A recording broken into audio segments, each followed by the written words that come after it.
Acropolis Diner may not serve the best breakfast in Indianapolis, but the waitresses are nice and friendly, the coffee is excellent, and it's only 8 blocks from my apartment, right on the way to work. About a year ago, I learned that Amy, my ex-wife, was more interested in riding the neighbor's stallion than being married to me. In fact, she wanted both. She was terribly upset when I pulled her out of Stewart, punched him in the jaw, packed her things, and left the house.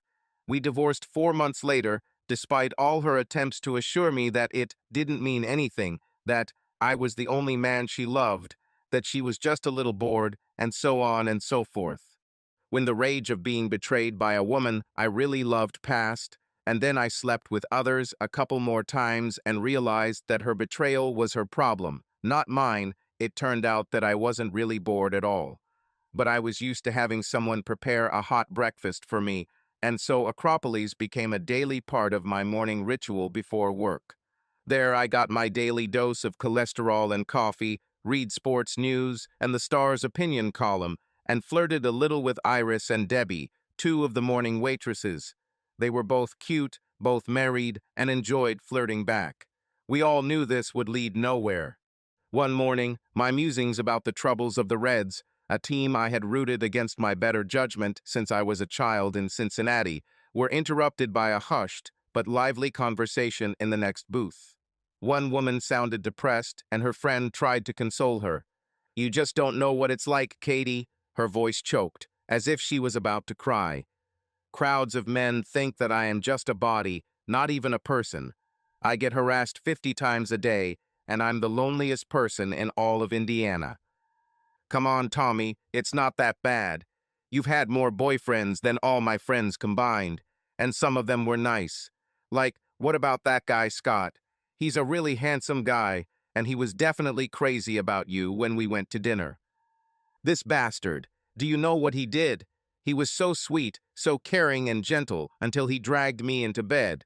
And then he just wanted to have sex, day and night. Going out somewhere? Go to the cinema, take a walk in the park? No, he wanted to put me on the kitchen table." Her voice was full of bitterness and anger. "He loved to say dirty things to me. 'Baby, you have the best breasts and the hottest body I've ever seen. I could do this with you forever.' All that bullshit. Not a word that I'm a wonderful person, that he really cares about me." Katie said, "Oh, Tommy, I didn't know it was like that." And one day he came to dinner with me with 2 friends. We agreed to spend a quiet evening and then go to the cinema. I insisted on this. And what? He comes in with these 2 idiots and wants us all to do it together on my bed. "Honey, I told Jim and Andy how great you are, and they wanted to try it too." Her friend sat silently for a while, probably in shock. I was too. Then she said quietly, "God, Tommy, this is terrible. What did you do?" "I kicked all 3 of them out of my apartment and then cried for 2 hours. And of course, I hung up every time he called me for the next 2 weeks. That bastard." She sobbed for several minutes before she spoke again. "It's always been this way, Katie, since school. Guys think I'm cool, but all they want is to have sex with me. No one ever takes a minute to see me as a person. You just don't understand how lucky you are to have Eric. He both loves you and wants you." She laughed briefly. "And even after 6 years, I envy you and him." I listened with full attention, as if spellbound, to the entire conversation taking place right behind me. All thoughts of baseball instantly flew out of my head. I have to admit, it never occurred to me that being an incredibly sexy woman could be a bad thing. A couple of minutes later, I heard Tommy say, "Let me wash up before we go, okay? I probably look terrible." And then she came out from behind the counter and headed towards the ladies' room. From behind, she looked attractive, but did not stand out in any way. Average height, blonde hair just below her shoulders, good figure, summer dress almost to her knees. I returned to the newspaper, but a couple of minutes later I looked up again when she returned to the table. It was fascinating. To tell the truth, the sight of her made me more excited than I had ever been in my life. Tommy was very beautiful, but not a supermodel. As my friends would say, 8 or 8.5, but not 10. Nice medium-sized breasts, but definitely not the body of a Playboy cover girl. But in some way I can't explain, she was the sexiest, most desirable woman I'd ever seen. At that very moment, I imagined myself lowering her onto my desk and burying my face between her thighs, or laying her straight down on the floor and making love to her, or turning her around but a moment later I felt ashamed. I reacted the same way as apparently all the men she complained to. I forced myself to bury my face in the newspaper again, afraid that she would read desire in my gaze, and did not raise my head again until she passed by. A few minutes later, she and her friend paid and left the cafe. I thought about Tommy all the way to work and several times during the day. I thought about my reaction to her appearance. To be honest, I felt a little ashamed because it was obvious that all the men in her life were real creeps, and if I had the chance, I probably would have done the same. I would treat her like an object, like a hot piece of meat. This was especially disturbing to me because I heard her say with tears in her eyes how unhappy such attention from men made her. I was left with the uneasy feeling that most men were jerks, and I wondered if I was one of them. After a couple of weeks, I had almost forgotten about Tommy, but I promised myself that I would treat women with more respect. And I had a chance to keep my promise because about 4 months later, I met her again, this time face to face. I was sitting at my desk at Minestra Business Systems, where I work as a senior IT support specialist, when Irene Simmons walked around the office introducing a new employee. She stopped at every workstation saying, "Tommy Parker. This is Hank Olson, our marketing guy," and so on. And as soon as they got closer than 20 meters to me, I realized that this was the incredibly sexy blonde from Acropolis Diner. I had a couple of minutes to get ready. When Irene approached my workstation, I stood up, greeted Tommy cordially, shook her hand, and smiled, trying not to lower my gaze below her face. "Welcome," I said. "Minestra is a great place to work. I hope you enjoy it." "Thank you," she replied, smiling back, slightly shyly. Irene said, "Tommy will work as Ben's assistant in the sales department." "Oh, you'll love working with Ben," I assured. "He's a wonderful guy." "Well, it's good that you don't have to work in Irene's office. That's completely impossible. Oh, if you only knew the stories I can tell." Irene laughed and pushed me lightly on the shoulder. I looked at Tommy and was relieved that she knew I was joking. We chatted a little more. I mentioned that I am the IT chief here and that she can always contact me if she needs help. I said goodbye and returned to my workplace. I tried to be as friendly and unobtrusive as possible. To my delight, I heard Irene say to Tommy as they walked away down the corridor, "Jack is a real joker, but he's a very good man." I sat down at my desk and took a deep breath. Meeting Tommy made the same impression on me as the first time. She was so sexy in a way that defies logic.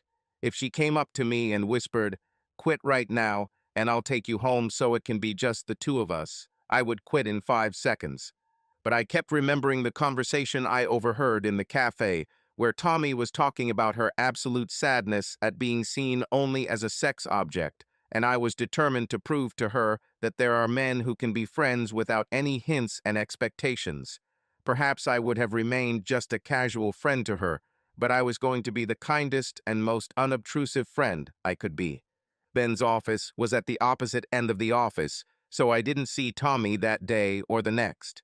I waited until the third day, figuring she would have gotten the hang of it by then, and went to Ben's assistant's desk around 11 a.m. "Hi, you're Tommy, right?" I asked, as if I wasn't quite sure of her name. "I'm Jack from it. How are you doing? Is everything okay?" She smiled friendlily, but there was a wariness in her gaze, and I could almost hear what she was thinking. However, we chatted quite nicely for a few minutes. Then I said, "There's a good place called Armando's on Fletcher Avenue, just 2 blocks from here. If you want, we can have lunch there today." I saw the wariness in her gaze intensify, her eyebrows furrowed slightly, and before she could answer, I hastily added, "Oh, sorry, I didn't put it that way. I didn't want it to sound like an invitation to a date. About 6 or 7 people from our department usually go there. Hank Olson, whom you've already met, and 2 women from the marketing department, and Irene sometimes joins, and a couple of other colleagues. We will be happy to accept another member of the group, of course, if you have no other plans. She visibly relaxed, and after a few seconds of thinking, she said, "That sounds good. I don't know the area very well yet." "Great," I answered. "We usually meet at the elevator around 12:15. See you?" "Okay," she said, giving me a beautiful smile. I returned to my desk, feeling that I had made the right move. Tommy started having lunch with us almost every day, and after a couple of weeks, she fit in perfectly with our group. At first, she was a little shy, did not say much, but laughed at the mutual teasing and jokes of others. Over time, feeling more comfortable, she began to make her own barbs and injections. There was only one thing that bothered me, although the others didn't seem to notice it so keenly. All the men in our group turned into horny dogs as soon as Tommy showed up. Morty and Ted from accounting were having a hard time keeping their tongues in their mouths. Even Hank Olson, a man incredibly happily married, snuck glances at her when he thought no one was noticing. Since we all knew each other well, no one flirts openly, it would have looked strange and inappropriate. However, it was clear to everyone that other men felt the same desire for Tommy that almost overwhelmed me when I saw her for the first time. As for me, the desires have not disappeared anywhere, but they have changed noticeably since I heard that conversation in the cafe. I felt sorry for Tommy, a nice, friendly, kind woman who could not influence how the male half of the world reacted to her. She never flirted herself. All her undershirts were related to work or some little things, like multicolored socks, like Morty had on one day. Surely she understood perfectly well how the men in our group felt. I wondered if the women noticed this, and one day I overheard Irene and Leanne talking at the water cooler.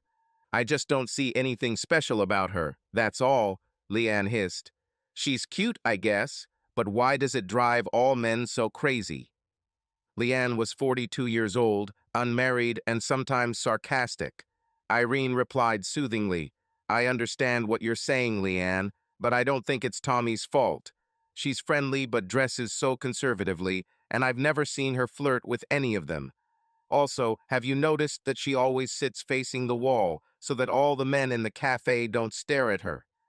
Leanne reluctantly agreed, and they started talking about something else as I walked by.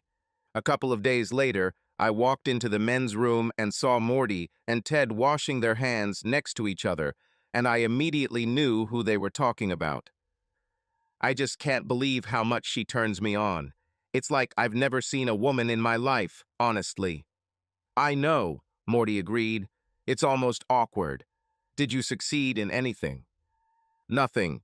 She's always polite, but she's told me off 4 times already.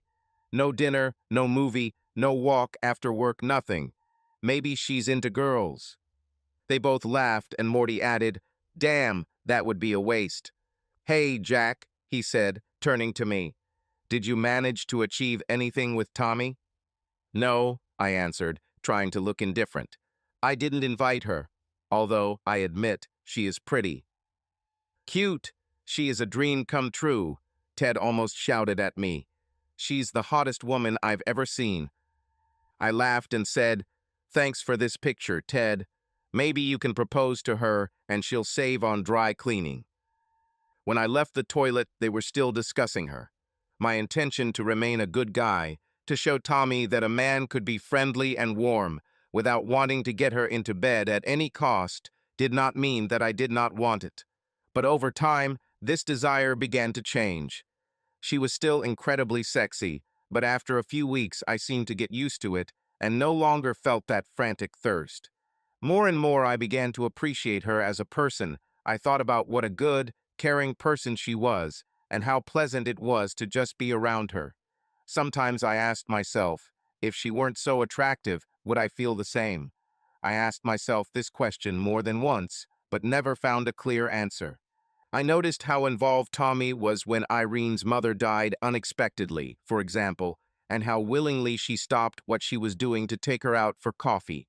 I saw how patient she was with Connie, who could sometimes drag out dinner with her endless stories about her boyfriend. Apparently, Connie was dating a man who, as women like to say, couldn't make up his mind, and she often poured her heart out to us about it. More than once, Morty, Ted, or I were ready to tell her, "Enough already, Connie, leave him or marry him." But Tommy always listened and supported her, somehow making Connie feel better every time when the rest of us had long since run out of patience. It was almost 7 months from the day Tommy came to work at Minestra before I began to seriously think about asking her out. I tried my best to be a good guy, never allowed myself to stare at her at dinner like others did, and never made a single comment that could be construed as flirting. Instead, I would occasionally casually mention dating women like Ruth, Allison, or Lily, implying that I had a love life, but no one special in it. And if Morty teased me, asking if there was anything interesting, I would reply, slightly offended, that Ruth, Allison, or Lily were nice girls, and that we were just having a nice time together.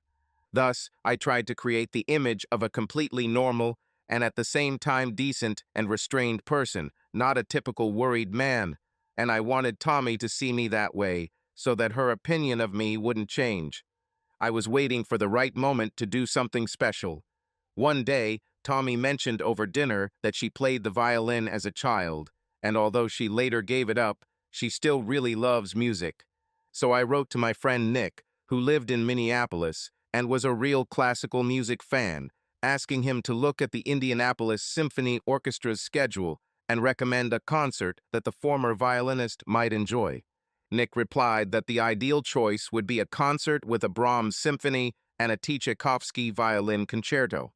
According to him, any violinist will be delighted with this concert, and classical music fans adore Brahms. It sounded great. I took his advice, bought 2 good tickets to the concert, and then went to Tommy's table and lied a little.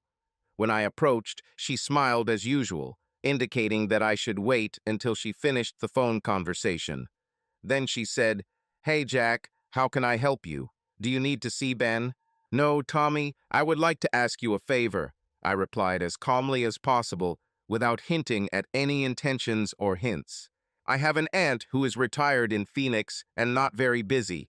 Now that she has mastered the internet, she keeps in touch with her nephews and nieces and regularly gives us useful advice, like bring an umbrella in case of rain and the like." Tommy laughed, and I continued. "So for my birthday, thinking I needed a dose of culture, she gave me 2 tickets to the Indianapolis Symphony Orchestra concert next week on Friday. Brahms' Second Symphony, a work by Mendelssohn, and Tchaikovsky's Violin Concerto will be played there. I know that you love classical music, and I was hoping that you would join me and become my guide. I am sure that with your help, I will understand and appreciate music much more." I saw her narrow her eyes as she considered my proposal and then replied, "I'd like that, Jack. Next Friday, you say?" She took out a small organizer from her purse and looked at it. "I think it will work. Who's playing the concert?" I took the tickets out of my shirt pocket. "Some Joshua Bell, is he good?" "Oh my God," she exclaimed enthusiastically. "He's incredible. I heard him at Carnegie Hall in New York, and well, in short, he's amazing," she finished, lowering her eyes a little embarrassedly from her outburst. I did some research on Joshua Bell online beforehand and learned that not only is he a phenomenal violinist, but he is also, by all accounts, quite handsome.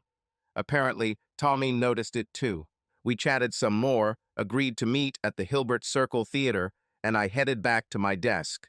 I didn't ask her to dinner and was very careful not to use the word date or imply anything more than just a concert. And we had a great time. I actually knew a little more about classical music than Tommy let on, having grown up in a family where my mother played the piano and often took me to concerts. Tommy was very enthusiastic about the concert, especially Joshua Bell, who literally worked wonders with his violin, and told me a lot of interesting things about the composers and works before we heard them. What pleased me most was that Tommy felt comfortable with me. As always at work, she dressed conservatively, not wearing low necklines, tight pants, or short skirts, and I, as always, maintained an extremely friendly tone. Of course I still wanted her, but I guess it went unnoticed. When the concert ended, We drank a cup of coffee in a small cafe nearby, and I accompanied her to the apartment. I wasn't even going to try to hint at anything, so I was pleasantly surprised when she leaned over, kissed me on the cheek, and said, "Thank you, Jack, that was really wonderful." I really liked it too. Tommy, maybe we'll do it again sometime. See you tomorrow. With a smile and a wave, I walked her to the door of the building and then headed home with a smile on my face. After much deliberation, I waited a full 2 weeks before talking to her about the concert again. I wanted her to understand that I had no expectations and that I fully respected her space. I didn't tell any of our lunch friends or really anyone at Mindstra that Tommy and I went to the concert. I expected her to mention it at dinner the next day, or at least say, "That was great, Jack," or something like that. But she also acted with our lunch group as if nothing had happened. So 2 weeks later, I walked up to her desk and said, "Tommy, I really enjoyed the symphony concert. Would you like to do it again?" And when she smiled and said that she would like to, I pulled out a printout of the symphony orchestra's schedule and said, "Well, I happen to have their schedule right here." Tommy laughed, and I pulled up a chair so we could choose which concert to go to. We met the following week, when the program included Prokofiev and one of Beethoven's symphonies. Our second trip to the concert was very similar to the first. Tommy told me about composers and music. We both really enjoyed the concert and had a relaxed and easy conversation. I learned a little more about her older sister Alice, who is married to a Canadian and lives in Toronto, and I told her some funny stories about being a lifeguard at the Imca pool while I was in college and all the crazy things that happened. And during the intermission, something interesting happened. I left Tommy for a couple of minutes to get in line for 2 cans of cola.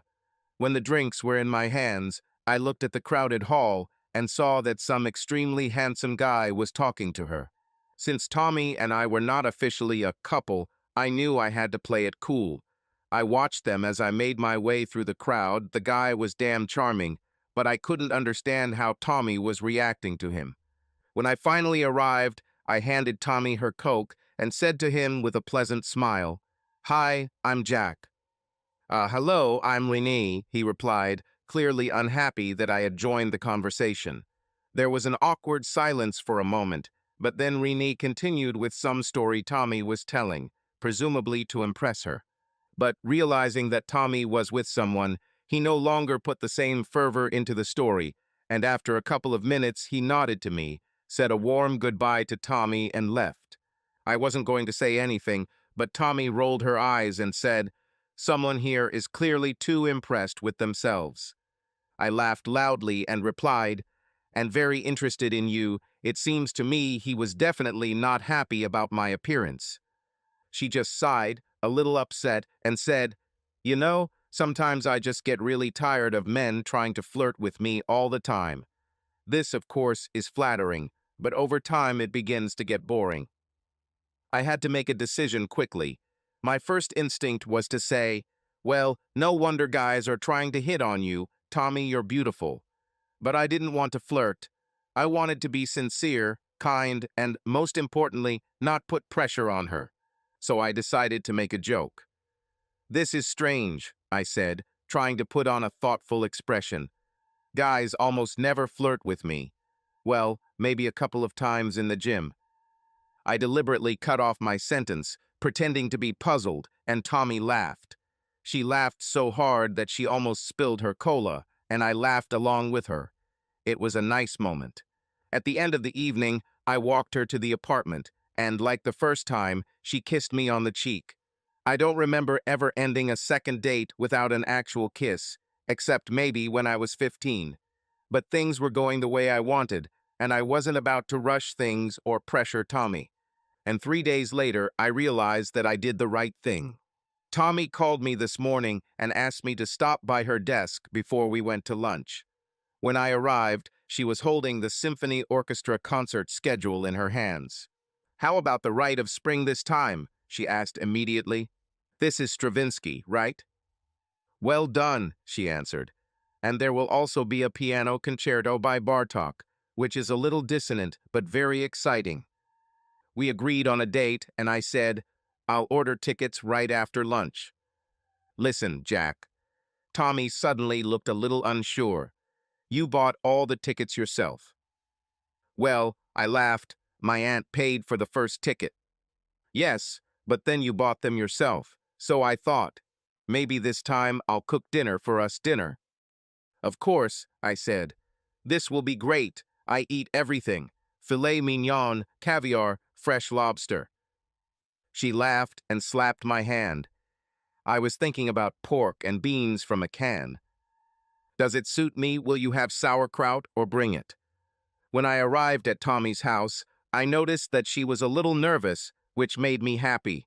I thought that if she saw me as just a friend and concert partner, she wouldn't worry about my visit. I wanted to bring flowers, but decided that I would rather buy a large, delicious chocolate cake. Flowers might seem like an overly romantic gesture, and I wanted to avoid such hints. Tommy opened the box and said, "Wow, looks delicious and probably high in calories. You'll have to spend an extra hour in the gym this weekend, but it'll be worth it. Thank you, Jack." She made us hunter's chicken with linguine and a beautiful Greek salad. Everything was really tasty, and it was clear that she had put a lot of effort into it. This was another good sign. As soon as we sat down at the table, I started asking questions about Bartók and Stravinsky, which immediately put her at ease. We chatted, ate, and laughed, and did not notice how we were almost late for the concert. "Oh, damn," Tommy exclaimed, looking at her watch. "We need to run. Sorry, Jack, we never got to the cake. Maybe we can come back and eat it after the concert." Great, I thought to myself. Of course, Tommy, just take your coat. I collected the dishes and left them at the kitchen sink, and we headed out. Stravinsky, with his Rite of Spring, was not quite to my taste. Imagine 100 musicians on stage, seemingly angry with each other, and playing as if everyone is trying to annoy everyone, and all this lasts for more than half an hour. I don't think I'll want to listen to this again anytime soon. But I enjoyed the Bartók concert, and of course the main thing for me was spending time with Tommy, and that was just wonderful. She seemed even more relaxed and comfortable with me, laughing, joking, sometimes gently touching my arm. During intermission, when I went to get a Coke again, I watched her. In the first 2 minutes, at least 3 guys approached her, but she turned them all off. And then, to my surprise, she came up to me to chat about music while we were waiting in line. On the way back to her apartment after the concert, her mood suddenly changed. She became quieter and a little withdrawn, and I guessed that something was bothering her. When we were almost at her house, I said, "You know, Tommy, it's getting pretty late. Maybe we can save dessert for another evening." She stopped, looked at me seriously, and said, "No, Jack, it's..." Taking my hand, she added, "I want you to get up, but I don't. Jack, I'm not going to sleep with you." Again, I had to quickly suppress my first impulse. I wanted to put on a frowning face and say, "Sleep with me? What do you think of me? Do you love me only for my body?" But I pulled myself together and just smiled. "It's okay, Tommy." Then I paused and added, "I'll just be really disappointed if I leave without trying a piece of that cake." Luckily, she laughed and the tension disappeared. As soon as we got inside, I immediately headed to the sink and started washing the dishes. Tommy was shocked, then smiled and said, "Well, you certainly know how to surprise." While I finished washing the dishes, she put away the remaining food, made coffee, and cut the cake, after which we sat down at the table and ate it together. We talked a little more about Bartók and Stravinsky, and then switched to discussing our colorful colleagues. As the conversation began to die down, Tommy looked a little unsure again. Deciding not to rush things, I stood up and said, "Thank you again for dinner, Tommy. Everything was perfect, and the whole evening was wonderful." I walked up to her, gently lifted her from her seat, and, looking into her eyes, said, "Next time I'll cook dinner for you, is that okay?" And I headed towards the exit, glad that she took my hand and walked with me. "Yes, Jack, and you know, I love filet mignon and lobster too." Her smile told me that a kiss would be in order as a goodbye kiss, So I hugged her and kissed her, trying to be gentle and not scare her, without being aggressive or overly passionate, just warm and caring. When I let her go, she smiled again and said, "Good night, Jack," and then kissed me back and squeezed my hand before letting go. Returning home, I smiled widely to myself. On the one hand, it was the slowest courtship imaginable, especially for adults. It's like we're back at school, somewhere in the Midwest, in the 50s, but on the other hand, I felt great. Tommy was beautiful, smart, and had a great sense of humor.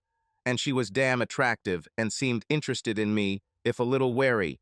What's not to be happy about? Our next date was just a Friday night dinner at my house. There was nothing in the symphony orchestra that Tommy wanted to hear, and I think she was starting to feel confident enough that we could meet without any excuses like her teaching me music. Actually, I'm a pretty good cook. When Amy and I were married, I cooked at least half the time. So I made marinated grilled lamb chops with risotto and an avocado salad, plus a few things for fun. When Tommy arrived, I showed her the apartment, just a two-room condo, but very cozy, and I always kept it clean and tidy. She sat down at the kitchen table while I finished stirring the risotto and dressing the salad, and then we moved the food into my small dining room. "Looks really nice, Jack," she said. "I'm impressed." "Oh, I almost forgot. Sit down and close your eyes for a minute. I remembered what you said." She looked at me questioningly, but I just waited, and she smiled and closed her eyes. I took two small pieces of paper out of my pocket and placed them on her plate. "Now open it." She looked at the plate, was puzzled for a moment, and then burst out laughing. In front of her were two small photographs cut out of a cooking magazine, images of a beautiful filet mignon and a pair of cooked lobsters. When her laughter died down, she said, "Well, that looks delicious," still smiling, and I added, "You know, our salary at Minster doesn't allow us to enjoy filet and lobster very often. But while we're on the subject, when is your birthday?" "June 28th, she replied, and I said, "Okay, on your birthday, I'm treating you to a seafood fillet." "Agreed." "Deal," she said, and stood up to kiss me on the lips. "I like your surprises, Jack," she said. We then sat down and enjoyed dinner, chatting and joking and having a great time. I was starting to feel like there was really something brewing between us with this incredibly attractive and funny woman, and it made me really happy. After dessert, which was an apple pie brought by Tommy, we stood side by side, washing and drying the dishes, sometimes gently nudging each other with our shoulders. She agreed to another cup of coffee, so I poured a cup each and brought them into the living room. We sat next to each other on the couch, talked, and when there was silence, I looked at her. She looked at me, smiling slightly, and I leaned in to kiss her, ready to back down at any moment if she looked embarrassed. But she wasn't, and we kissed softly, hugged each other, enjoying this wonderful moment. We sat on the couch, hugging each other and kissing tenderly, and the longer it went on, the more I felt how much I was attracted to her. She was so attractive that at some point I decided it was time to take the next step. I carefully ran my hand down her arm and gently touched her breast through her blouse. At first, she didn't seem to mind. She made a small, pleased sound and began to kiss me even harder. But after a minute, she pulled away and anxiety appeared in her eyes. I took my time. I waited silently, and gradually tears began to appear in her eyes. "Sorry, Jack, I said softly, pulling her back to me, her head on my shoulder. "Everything is fine. I just love being close to you, holding you in my arms. I actually love it." She relaxed, and after a minute, I began to gently massage her head. My father taught me this trick when I was a child. There's nothing better than a gentle scalp massage, someone gently massaging your skin through your hair. As a child, I loved it when he did this, especially on those evenings when I couldn't sleep from overstimulation. Over time, I discovered that women also really like this kind of caress. I wouldn't say it was part of some kind of seduction technique, but it was an unobtrusive, gentle, and very intimate way to touch a woman. It never got in the way anyway. I massaged Tommy's head with one hand, feeling her relax in my arms. I then carefully positioned her so that her head was resting on my thigh, and I was able to use both hands, moving from the top of her head to the back of her head, then to her temples, stroking the skin above and around her ears until she was purring softly with pleasure. I continued this for quite some time, and when I finally slowed down and stopped, Tommy was almost asleep, lying peacefully with her head in my lap. Did I still want her? Oh, yes, yes, but at that moment I felt incredibly happy. We sat for a long time, barely moving, while I absent-mindedly stroked her hair. Around 10:45, I said quietly, "Tommy, it's quite late." She sat up, looked back sleepily, and said, "Wow, I think I dozed off." She stretched, straightened her hair, and looked at me with a serious expression on her face. Jack, that was. It was the nicest thing a man has ever done for me. Come here. She reached out to me and kissed me deeply. Her tongue found mine, and at that moment I felt the passion flare up between us again. We started kissing again, this time with more passion, pressing against each other so that my heart was literally pounding with excitement.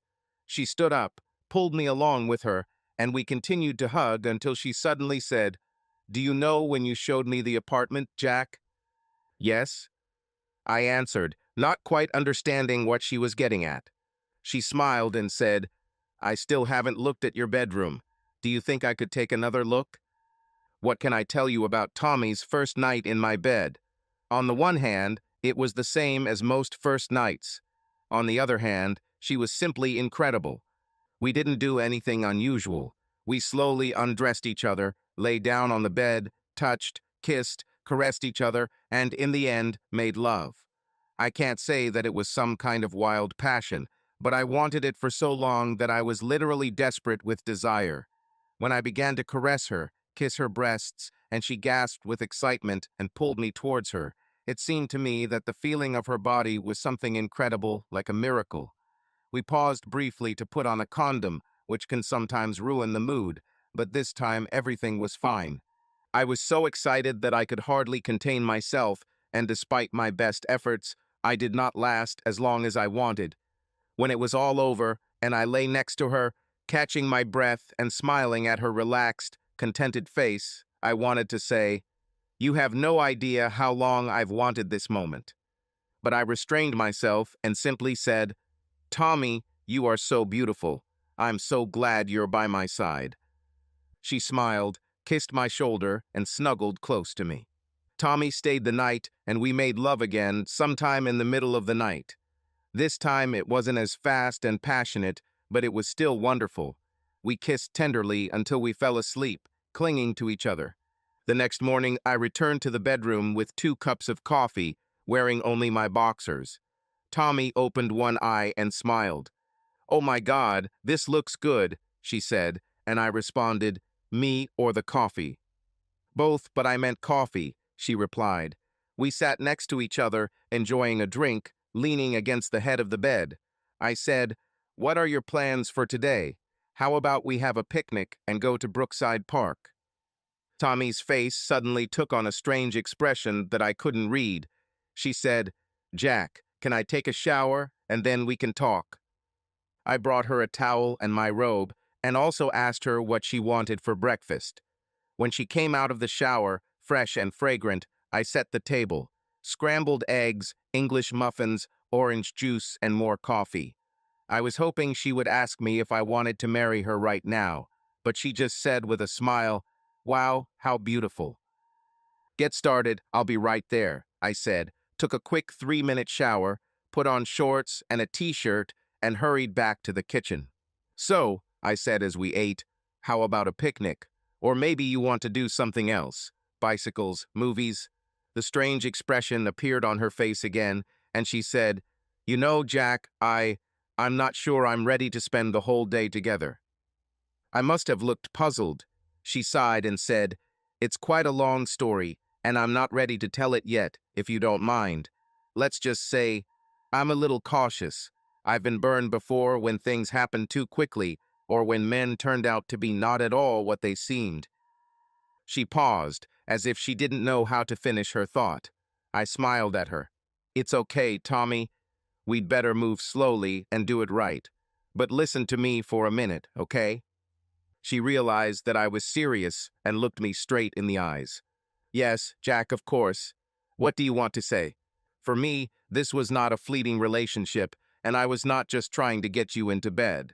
I really like you, I really enjoy our time together, and hope for more. Understood? I finished with a playfully stern look, and she answered me with a beautiful smile.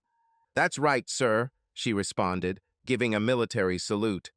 And Jack, it's not that I thought that about you. It's just, well, you could say I don't really trust my instincts anymore. If only you don't lose faith in me, I said. I'm willing to go as slow as you need. She came up to me, sat on my lap, and put her arm around my shoulders. Thank you, Jack, she said quietly, and we kissed. I can't say I was absolutely happy that she pushed me away. I was actually a little annoyed. Knowing about Tommy's past from what I heard at the diner, I understood how she felt. But I still really hoped that our wonderful night together would help break down her barriers faster. I called Allison to see if she was free that evening. It was a woman I had known for a couple of years. We were both divorced and dated on a casual basis from time to time. Usually such meetings included sex. That Saturday we went out to dinner, had drinks at her house, and hooked up a couple of times. I liked it too one night with Tommy definitely didn't blind me to other women, but it felt a little empty. I think it felt the same as sex with a friend with benefits. No worse than usual, but last night I experienced something much better. To my pleasant surprise, Tommy called me on Sunday while I was sluggishly cleaning my apartment and listening to the Reds game on the internet. Hello, Jack, it's Tommy. How are you? Talking to you, my mood improved. How's your weekend? We chatted casually for a few minutes, and then she said, do you think you'll be free next Saturday night? I'm having dinner with my friends Katie and Eric at Prestissimo restaurant, and it would be great if you could join us. When Saturday came, we had a great time. Katie and Eric turned out to be friendly and easy to talk to people. While I asked how he and Tommy met, they were in the same economics class in college, and I talked about life at Mindstra. The conversation never stopped, and we laughed the whole time. Naturally, I understood that Tommy invited me not only for the sake of an evening together, but also so that her friends could appreciate me. And of course, Katie was the same woman whose words I overheard at the Acropolis diner, although I did not mention it. After dinner, Eric invited us over for coffee, promising to take us back to the city later, and we agreed. They had a beautiful house in a quiet area, and we sat on the terrace enjoying a quiet evening. Katie asked Tommy to help her with coffee in the kitchen, and as they left, Eric noticed me grinning. What's so funny? He asked, smiling. I replied, it's not that I always understand women, far from it, but not to such an extent that I can't guess what's going on. He smiled and said, oh, you mean discussing the new guy? Exactly, and I think you and I should probably have a very frank male conversation here so that you can then convey your impressions to Katie and, through her, to Tommy. He laughed and said, I think it was obvious. Okay, tell me all your dark secrets. I leaned forward and lowered my voice. He said with a serious look, well, when I was 9 years old, I threw a banana peel in the mailbox. Eric laughed. Is it true? I nodded, and soon we were chatting about stupid and dangerous things we did as kids. Eric turned out to be a calm and funny person. I really enjoyed talking to him. When Eric drove Tommy and me to her house, we talked some more after he left. How did I cope? She smiled shyly. Was it that obvious? No, but I'm sure you wanted to know what they thought of me. Honestly, Tommy, I'm very pleased that you invited me to meet them. I see that these are your close friends, and I really liked them. I think they are simply wonderful. She hugged me. Well, they liked you too, and so did I. She kissed me, and then again. Do you want to go up? I answered carefully. Only if you want it. If tonight is not the right evening, let's wait. In a quiet voice, she said, wow, that was the right answer. Yes, I want it. We made love all night long, and it was even better than the first time. We were more relaxed, more confident in each other. The joy of holding her in my arms, of being inside her, was unlike anything I had ever experienced in my life. In the morning, we took a shower together, Tommy cooked breakfast, and we talked until 1 o'clock in the afternoon. I was about to leave as she had a meeting with a friend when she came up behind me while I was buttoning my shirt and hugged me. "Can I ask you something?" "Of course," I answered and turned around. She had a thoughtful look. I kissed her forehead and we sat down on the bed together. We, Jack, we. I waited patiently and she continued. "We haven't talked yet about what's going on with us, what we mean to each other." I said, "Well, I guess we're dating, to use an old-fashioned expression, and I really like it." "I think you're absolutely amazing, Tommy, if I haven't already mentioned it." She smiled, but the concern didn't completely disappear. "Then you feel comfortable, that is." "Oh my God, Jack, am I trying to say that we're becoming a couple? And an exclusive couple?" Before I could answer, she continued, "Because I just don't. I can't stand an easy, non-committal relationship where we just sleep with each other. It's not easy for me to open up to someone, and I took her hand. "If you're asking what I want, then I want us to be a couple. And yes, so that it is exclusive." I grinned, got down on one knee, and said, "Let's decide that we are now dating. Tommy, will you date me?" "Don't tease, Jack." "Sorry, I just wanted to add some lightness. I didn't want to offend you. I want to be the man in your life with whom you will feel calm, and I will not have any other women." "That's exactly what I want," she said seriously, looking me straight in the eyes. We kissed to seal the deal. On Monday at lunch, something changed. It seemed that Tommy had made some important decisions. When we met at the elevator, she gave me a particularly warm smile, and when we arrived at Armando's, she sat next to me. I really liked it, but at first we didn't give any hints to the others. The conversation proceeded in the usual way. Some jokes, some complained about work, like how bonuses might be canceled this year due to the economic situation, that management has no idea how hard we work, and so on. Then Connie started complaining about how bored she was in Indianapolis, how there was nothing to do here, how we should all move to Chicago or New York and stuff like that. This was her eternal moan. But Tommy suddenly said, "Well, I don't know. In my opinion, it's not that bad here. For example, everything is excellent in the symphony orchestra. Jack and I went to a few concerts, and it was absolutely wonderful. There was a stunned silence, and then everyone started talking at once, mostly bantering. 'Oh my God, they're a couple. Are you really dating? How did you even convince her, Jack? Why is she wasting her time on a loser like you?' And the like. Tommy simply took my hand, and we smiled and endured the good-natured banter, most of which, of course, was directed at me. Finally, I said, 'What can I tell you?' Just blew her away. 'You all just haven't noticed my many inner strengths, but Tommy is obviously more perceptive than all of you.' After that, I had to endure a couple of weeks of ridicule from my male colleagues. The next day, Monty cornered me in the men's room and kept at it. 'Are you having sex with her? God, this must be amazing. How's that going, Jack? How does she like to do it?' And so on. 'How do you even manage to stop when it's time to go to work?' 'Geez, Monty,' I replied. 'Do you think I'll tell you about this? Tommy is a wonderful person, and I treasure her very much. This is none of your business at all, and I am not going to discuss our personal life with you. Is she as hot as she looks? She's probably just fire, Jack, right?' How boring he was. None of my answers stopped him, no matter what I told him. I received a similar reaction from several other colleagues, although I did not say a word to them.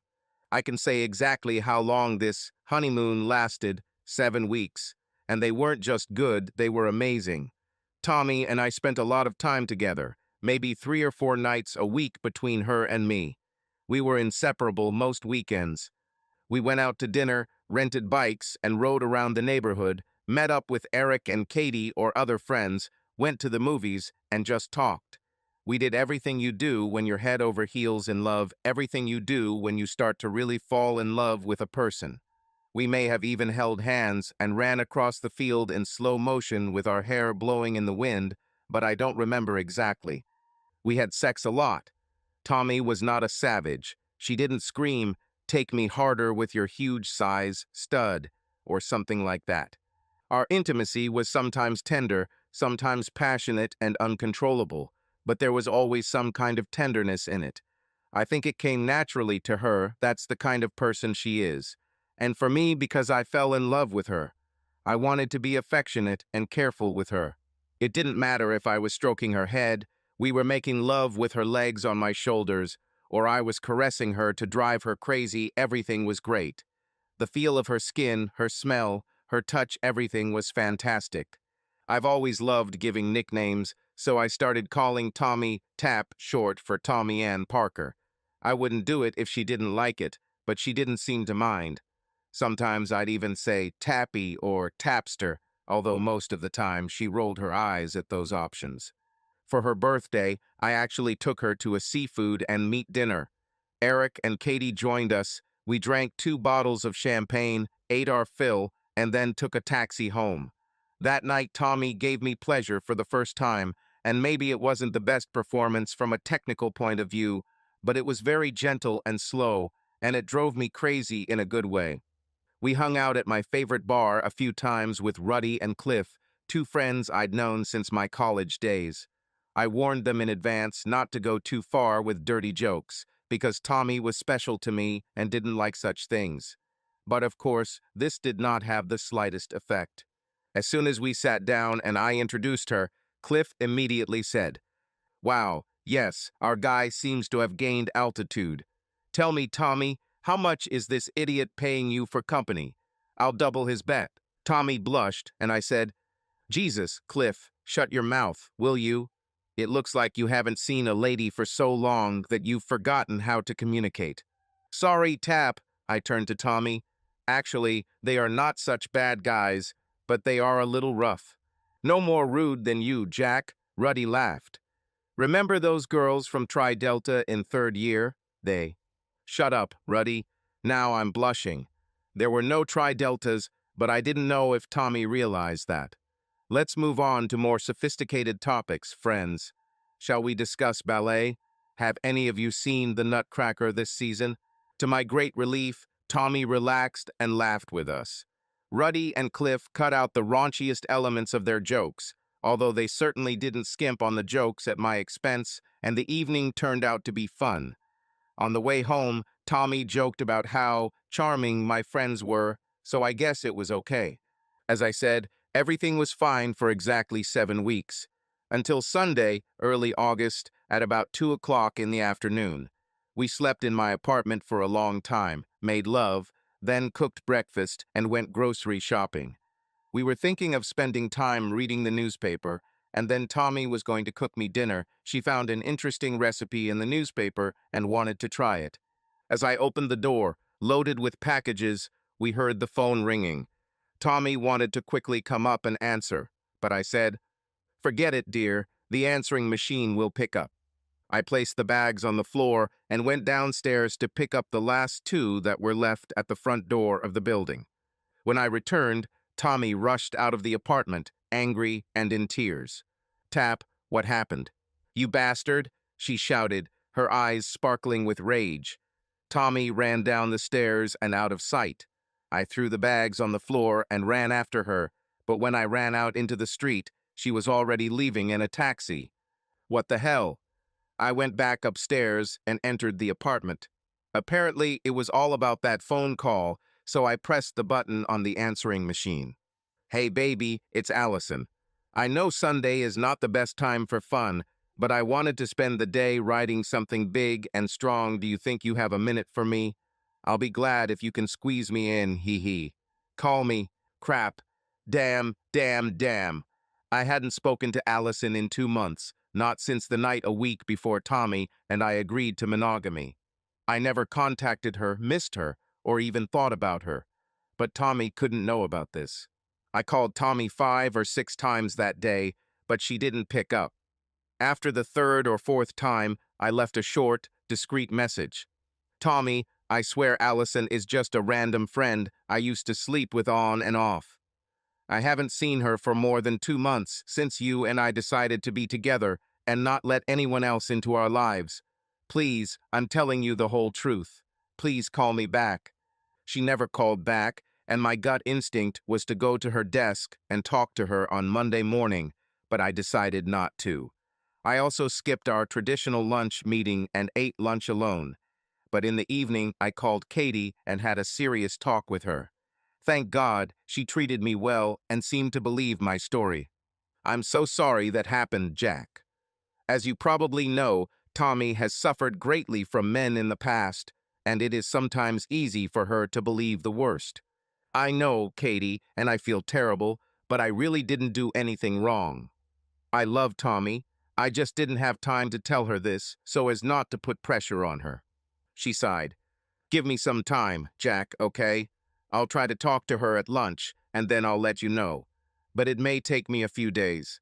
Thank you, Katie. I am very obliged to you. I don't want to lose her, and I don't want her to suffer because of a simple misunderstanding. On Tuesday, I decided to take a chance and have lunch with our usual group, but Tommy didn't show up. The next day, she was gone too. Irene must have noticed the look on my face. She asked if something was going on, but I just shook my head and she didn't press the matter. On Thursday, I had lunch alone again, and as I was leaving the building, I saw Tommy walking alone about 50 meters ahead. I just followed her to see where she was going. I didn't intend to bother her until Katie talked to her. I was amazed how many men tried to hit on her. It was lunch hour, the streets were crowded, but within 3 blocks, honestly, 8 to 10 people would have approached me if I had been in her place. I couldn't see what she said or did, but she managed to scare them all off, although one guy kept up with her for a whole block until she stuck her finger in his face and screamed something. I saw her enter the small cafe, so I just left and ate lunch alone, thinking about Tommy and what it was like to constantly receive such attention from men. God, no wonder she's so wary. That night, after dinner, I got a call from Katie. She's recovered, Jack. Today, we had lunch in the city center. She's calmed down, and I can see that she misses you, even though she doesn't want to admit it. At first, she cried for a long time and complained to me that you were just like all those men who betrayed her, and I let her say that for a few minutes. But when we were eating, I told her about our conversation and tried to show her that everything was not as she thought. It really helped her that she trusts my opinion and knows that I like you. In general, you should call her. I think she is ready to listen to your version of events personally. God, thank you, Katie. I don't know what I would do without you. It sounds cliché, but it's true. I tried my best to wait patiently, but I was afraid that she would just leave without giving me a chance. We said goodbye, and I called Tommy right away. When she answered, I said, Hey, Tommy, don't hang up. Can you give me a chance to explain this message before you just cut me out of your life? All right, Jack, she replied sadly and discouraged. Kathy convinced me that I should at least listen to you. Let's meet for lunch tomorrow at 12:15, okay? Maybe it's better for dinner. I don't want us to have to stop and go back to work. She was silent for a moment and then reluctantly agreed. Thank you, Tommy. I really appreciate it. Let's meet at the Acropolis Diner. The next day, I didn't see Tommy at all and missed lunch with the group at Armando's. When I arrived at Acropolis at 5:45, she was already waiting for me in the booth, looking tired and unhappy. I leaned over to kiss her cheek, but she turned away and shook her head, so I just sat down across from her. Hi, Jack, she said without much energy. Let's order first, okay? After we looked at the menu and ordered, I said, I'd like to talk first, Tommy, if you don't mind. She nodded. But I'm not in the mood to listen to any nonsense, Jack. If you don't want to talk to me honestly, we can just get up and go our separate ways from here. I noticed how her eyes began to fill with tears. I reached across the table to take her hands. She tried to pull them away, but I gently held them, and she relaxed, allowing me to hold them. Tommy, I love you. I didn't say this before because I didn't want to seem too intrusive and scare you, but it's true. I want to explain the message from Allison. I will tell you the absolute, complete truth and answer all your questions. If after this you want me to leave. Well, I hope you don't want to. Let's stop there. I smiled at her, and she also smiled a little, despite herself. Before you and I started dating, I dated several women from time to time, including Allison. All these relationships were unofficial, frivolous. Allison and I were what you might call friends with benefits, even though we weren't even particularly close friends. We met maybe once every couple of months, when one of us was lonely or needed something else. I haven't seen her since May, since the night after the first Friday when you stayed with me. Tommy's face tensed, but she didn't say anything, so I continued. I wanted to spend the next day with you, do you remember? But then you were afraid that everything was developing too quickly and you left. I was disappointed, a little hurt, so I called Allison and we met that night. We had dinner and slept. And when it was all over, I missed you. It's true, I didn't feel guilty because you and I didn't make any promises to each other, but I wished I was with you and not with Allison. I swear to God, since that night I have not spoken to her or met her even once. The message you heard is a typical old friendship call that she and I have made before. She didn't know I was in a relationship now. I stopped and leaned back. Tommy looked at me intently, eyebrows furrowed, tears running down her cheeks. She asked, "Is it true, Jack? Can I trust you?" "I swear on my mother's grave," I answered. She looked at me a little longer and then stood up and walked over to my side of the booth. "Move over," she said in a trembling voice and hugged me, snuggling and crying as I whispered SHH and "It's okay," and felt the joy of holding her in my arms again. 10 minutes passed like this. We didn't pay attention to the smiling people around, and then I suggested, "How about you sit next to me while we eat? I don't want to lose you anymore." She giggled and nodded. We ate side by side, happily bumping knees and shoulders, talking about what had happened, how much we missed each other, and how stupid it was to let a misunderstanding cause us both to suffer so much. When it was time for dessert, Tommy said she was full, but I insisted on ordering 2 pieces of the large chocolate cake, like we had our first dinner. "Now sit across from me, darling, because I need to tell you something." She became wary, and I hastened to reassure her. "Quite small things, I swear." I took her hands and said, "I promise I will never lie to you. But one day I told you a little lie, and I want to confess." With a sad look, I said, "My aunt didn't actually send me orchestra tickets. I bought them because I hoped you would agree to go with me." Tommy smiled and said, "Terrible, Jack. What a villain you are. Your punishment is you pay the bill." I was going to do it anyway. "What if my punishment is I have to take you to dinner somewhere really expensive this weekend?" She agreed, and I continued. "That was my first and last lie to you. But I have more to tell. When we met at Minestra, when Irene showed you our office on the first day, it was not our first meeting. Is it true? I don't remember another time. It was here, in Acropolis. That's why I wanted to bring you here tonight." I told her the whole story, how I was fascinated by her and overheard the conversation between her and Katie. "I heard you say how hard it is to be the object of desire and how badly the men in your life treated you, and then when I saw you, I was shocked. I wanted you and I felt guilty. From that day on, I swore that I would never be the same asshole that the men you met were. And when we met at the Minster, I did everything so that you saw me as a decent, honest guy, and not just a ladies' man who was obsessed with getting you into bed.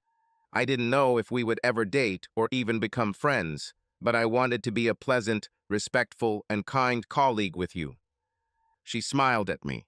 "That's why it took you so long to invite me, and came up with this strange story about your aunt? Poor plan, isn't it? But yes, that's why. I wanted you to get to know me first as a friend, to understand who I am. And I hoped that a joint concert would seem to you not so much a date, but simply something that distinguishes me from others who courted you."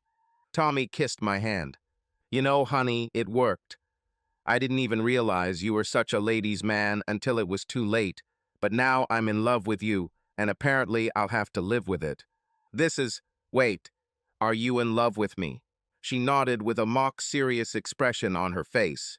I was silent for a minute and then said, I think we need to pay up and get the hell out of here. We lay in my bed, Tommy curled up next to me, and I wondered if I could be any happier. We ran to my house from the Acropolis, jumped into bed, ripping off our clothes as fast as we could, and had sex like a couple of teenagers alone at Mom and Dad's house for the first time, fast and furious, desperate for each other's friend. And then we rested, cuddled and kissed, and slowly made love again with whispers, sighs, and promises. Tonight was the first time we said, I love you to each other, and it meant a lot to both of us. Hey, she said quietly, are you sleeping? SNHHHH, I replied, pretending to snore, and she poked me. I'm serious, Jack. I need to talk to you, but if you want I can wait until the morning. No, I'm awake. I freed myself from Tommy's arms and sat at the head of the bed, putting a pillow behind my back. That sounds serious. That's true. Well, not bad, seriously. But it's just, you need to know something about my past. I think you already know something from that conversation between me and Katie, but I need to tell you the rest. And then I think you'll understand why I went so crazy when I heard the message on your computer. I kissed her forehead. I will listen to everything you have to tell me, but it is not necessary if you don't want it. I already know that you're sexy as hell and that men have treated you badly. Yes, I think you can imagine some of this, but I want you to know about all of it. Tonight, if you don't mind, because I'm serious about you and I want you to know that's all. Some of what she told me I could have predicted. Tommy already looked sexier than her sister Alice, and she had no idea how to handle male attention. What made it worse was that Alice was jealous of her, rather than protecting or helping her. And my parents didn't know anything. I couldn't tell them anything about what was happening. I was practically alone. Like any teenage girl, she was desperate to fit in and was flattered by male attention. As you might expect, several members of the school's football team took advantage of this. But what happened after that was perhaps less predictable and more devastating. In my senior year, I was seduced by my friend Rita's father. He was tall and handsome, and we all had a little crush on him. He was always friendly with all of Rita's friends, and her house was our main meeting place. We would have pizza parties there and spend the night there from time to time. In any case, during one of the sleepovers, he sat and drank beer with us girls. There were about 5 of us who stayed overnight. Rita's mother went to visit her grandmother. And eventually we all went to bed, and in the middle of the night Rita's father came and woke me up, said he needed to talk to me. So we went back to his bedroom. I was pretty sleepy and still a little drunk, and he sat down next to me on the bed, hugged me, and told me how special I was. You know, I was not only beautiful, but also smart and sensitive. I was the only person who understood him, he said. His wife was so focused on her work that she hardly paid attention to him. Tommy looked at me. I know it's all bullshit, Jack, but I was 19 at the time, and I'd never heard it before, and he was a handsome older man I was in love with. Anyway, he started touching me and kissing me, and we kissed for a while, and I was over the moon. And pretty soon he took off my shoulder-length nightgown and boxers, and he had fucking sex with me.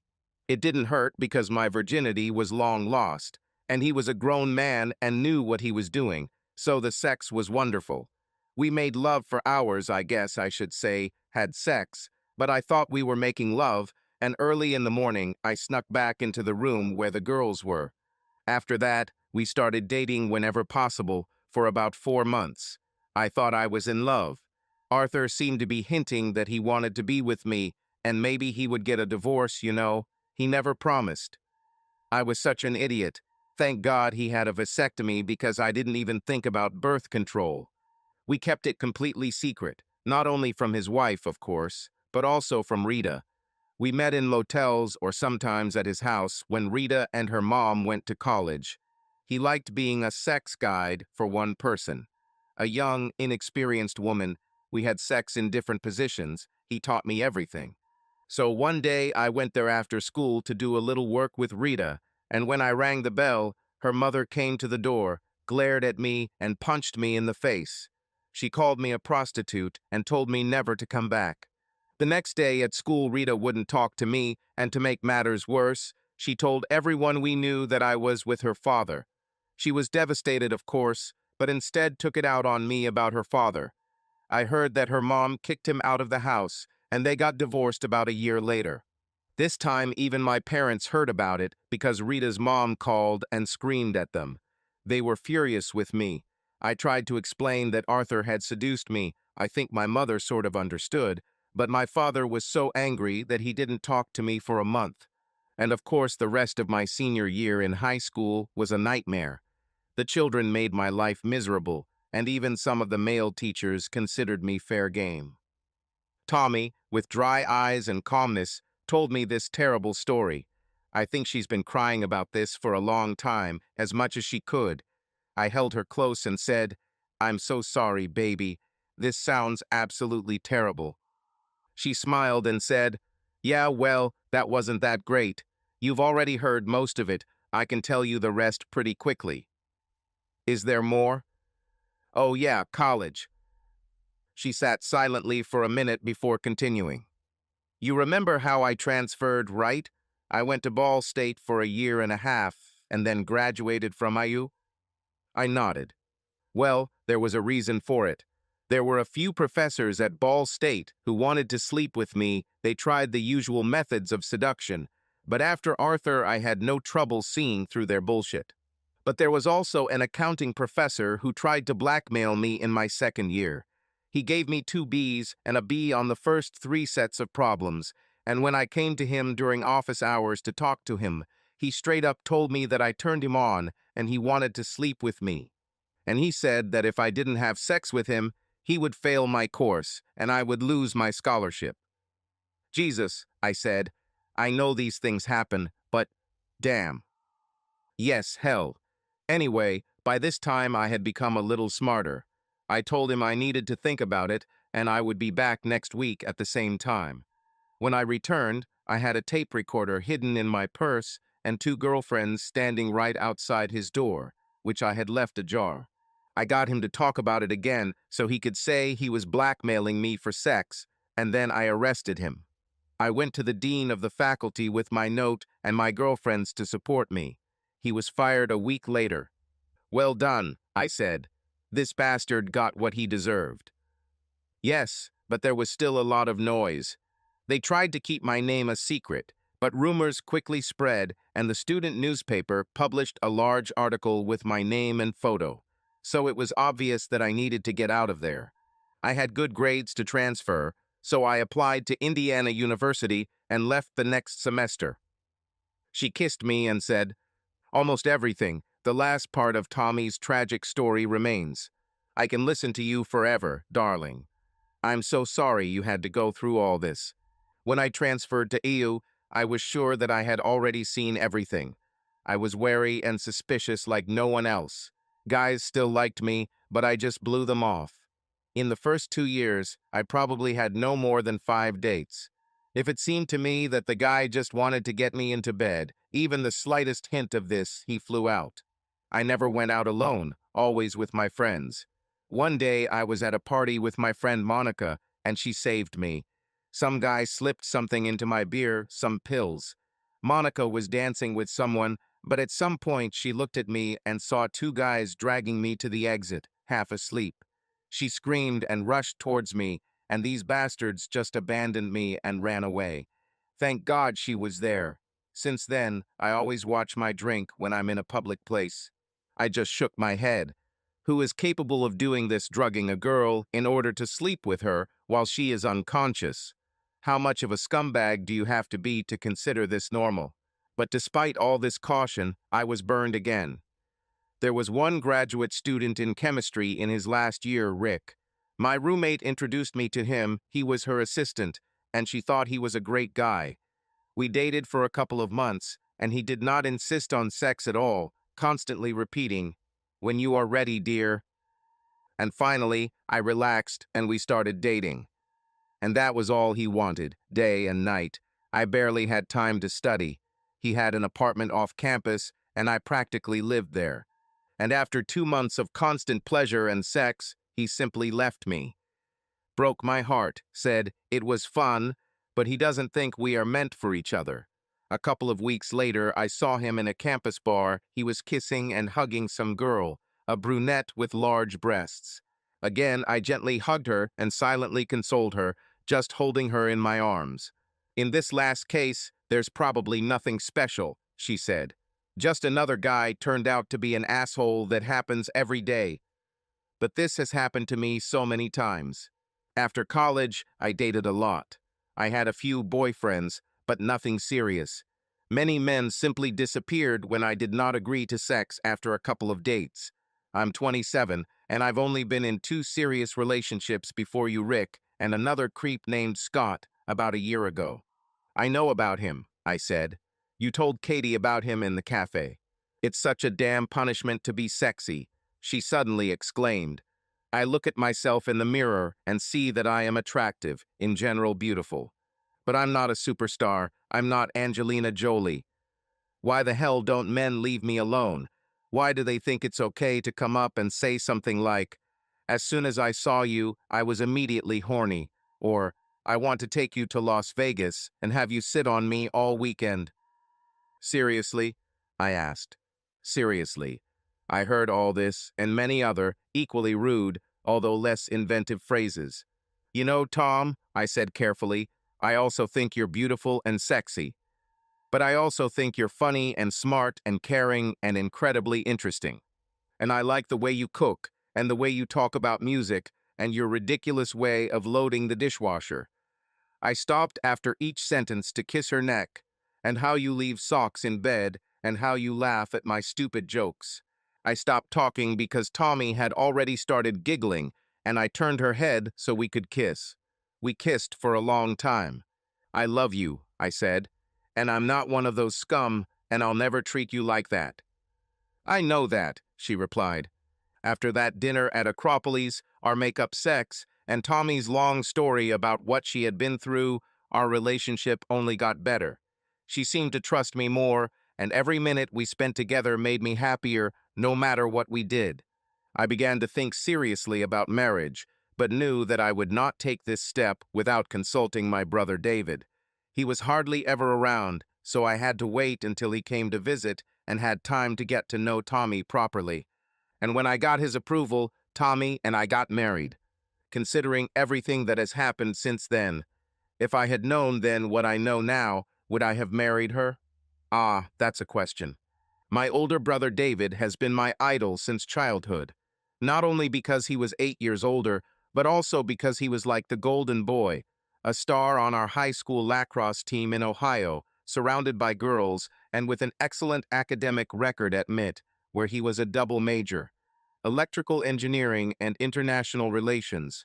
I also played lacrosse, but didn't make the starting lineup until my senior year of high school. I only had a couple of dates and one serious girlfriend, Darlene Brower, for a couple of months. I was also an honors student at Ohio State University, graduating with a degree in computer science. In general, everything was fine with me, but I was not David. After college, I worked for several companies, first in Columbus, Ohio, then in Indiana, and eventually ended up at Minster. After graduating from MIT, David immediately landed an internship and then a worldwide traveling job at IBM. Only it wasn't IBM at all. David almost never talked about his work, but knowing him as well as I knew him, it was clear that he was really engaged in some kind of secret activity for the CIA, NSA, or some other government agency. I don't know. I didn't ask, and to be honest, I didn't really want to know. He always had a vague but plausible answer if anyone tried to find out what he was doing.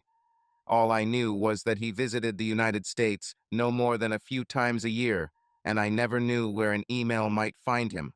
But all this was only part of the reason why I respected him so much. The rest was simpler.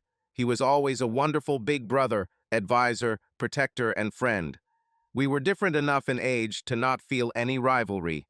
On the contrary, he cared about me, gave me advice at every stage of life about girls, about school, about how to get along with my parents, and even about marrying Amy, although I was not smart enough to listen to him then. David saw Amy several times. The three of us spent time together when he came home. He never directly said that I shouldn't marry her, but his reticence was obvious. I understood this, but ignored it. After all, I was only 24 and in love. When I found her with someone else and our marriage fell apart, David turned out to be an amazing friend without saying a word that he was right or hinting at, "I told you so." He came several times, just stayed nearby, allowed me to speak out, cry, swear, call her the last words. He helped me pick up the pieces and then returned to his business trips. And now, 5 years after the divorce, I fell in love again. I wanted to marry Tommy, but I knew she had to meet David first. I trusted his judgment completely. So I wrote him a letter in August, and he managed to arrange a short visit to Indianapolis at the end of September. We spent the entire day with Tommy and David on Saturday and went out for dinner that evening. The next day we met again for brunch before I had to take him to the airport. "Wow, little brother, you have an incredible woman," he said when we were alone in the car. "I know," I answered. "So beautiful that it's even scary. I want her madly, and I know that every man within a mile radius feels the same, and it's a little stressful. But," he said, "she's obviously crazy about you. And she's kind, caring, and funny. You have a real treasure. Do you really think so? This is important to me, David. I know what you thought about Amy, or at least knew that you didn't like her very much, and you were right." He sighed. "Yes, I was right. Sorry about that. But I couldn't do more. You would still marry her, no matter what I said. And Tommy is different. I hardly know her, of course, but I have a completely different feeling about her." He laughed. "Tell me again, why does she love you?" "I have no idea, but I'm not complaining. I think she likes that I'm a nice guy, so don't give me away." Because I literally begged him, David was able to come for Thanksgiving. Our parents were no longer there, so besides us, we had no relatives left, with the exception of a couple of distant relatives. Tommy and I were cooking dinner in my apartment. She invited her sister Alice and her husband Trevor to come from Toronto, and the five of us had a wonderful day together. David was charming and funny as always, and I watched how cleverly he dodged questions about his work without anyone even noticing that he wasn't giving straight answers. Alice seemed pleasantly surprised that I did half the work in the kitchen, serving food and cleaning up after dinner. Apparently, Trevor was one of those old-fashioned men who thought it's a woman's job, so I scored a few points with her. On Saturday, when I drove David to the airport, we arrived early so we had time for lunch and serious conversation. I got straight to the point. "You met her twice, David, and spent some time with us, even met her sister. Tell me what you think honestly." "I like her very much, Jack," he said, "but I already told you that last time. What else do you want from me?" "I don't know myself, to be honest, but I want to marry her, and I guess I need. It's not really a blessing, but I need you to tell me I'm doing the right thing this time." My brother is a very insightful person. He looked at me for a long time. "Okay, Jack, look, Tommy adores you, and you two are great for each other. I watched you prepare Thanksgiving dinner. You distributed tasks, communicated, were nice and supportive, constantly complimented each other, exchanged warm glances and light touches. I see that she is smart and also damn beautiful. And she has a great sense of humor, although for some reason she thinks you are funny, which I would normally consider a bad sign." I lightly pushed him on the shoulder. Typical bro banter. "So here's the big question. What's bothering you?" Me? I was surprised. "Yes, you love each other. It is clear that between you there is not only a strong attraction, but also many other strong foundations: friendship, mutual respect, so why are you so worried?" I leaned back and just looked at him. "Damn it, I always forget how insightful you are. Okay, I really, really want to marry Tommy. I want to be by her side for the rest of my life. But yes, I'm worried. First of all, I think it's because my marriage to Amy was a real disaster.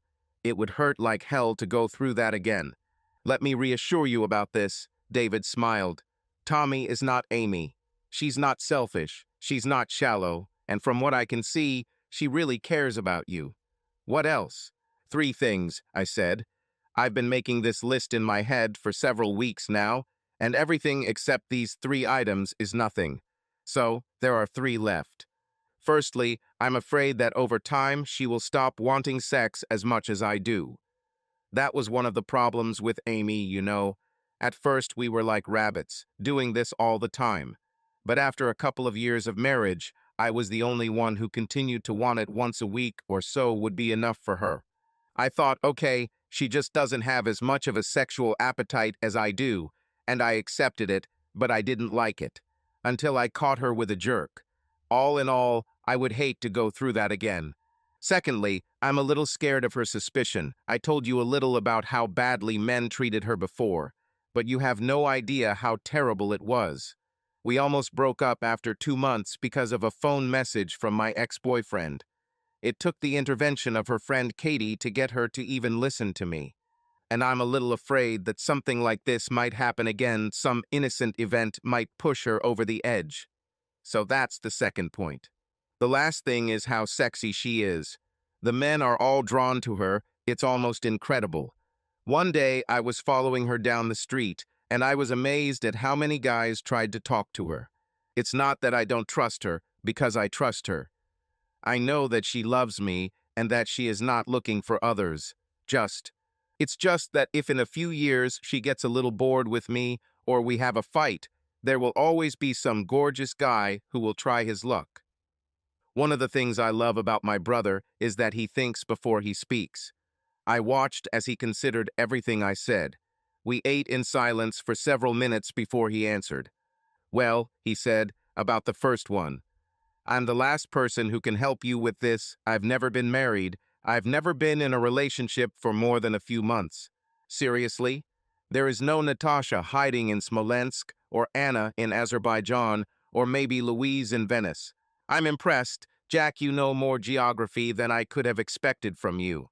But no, I don't have a single long-term passion. But I think if two people are married and love each other and know how to communicate, I think they should cope. It's just a matter of trade-offs, isn't it? Some people want to sleep with an open window, others prefer a closed one. Well, find some kind of compromise. I don't know, sometimes maybe you have to help yourself, or she helps, or something else. Other times, she might have sex with you, even if she's tired or doesn't really want to, just because she loves you. He thought again for a few minutes. I think the third point is also not a reason for a break. I agree that Tommy is amazingly sexy. He looked at me. There's something special about her. If she weren't with you, I probably would have looked after her myself. So I understand what you're saying.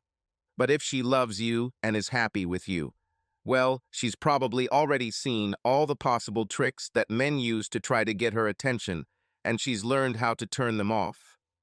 So, as you say, unless your marriage goes south or you do some kind of typical thing, the fact that other men get turned on by the mere sight of it shouldn't be a problem. But her suspicion, it seems more complicated. She needs to trust you, Jack, really trust you completely, for your marriage to work. This is important for everyone, and perhaps especially for Tommy. So I would definitely marry you, Lord. Don't let her go. But you will have to talk a lot. Constantly keep your finger on the pulse of what is on her soul, and in no case allow any problems to accumulate between you.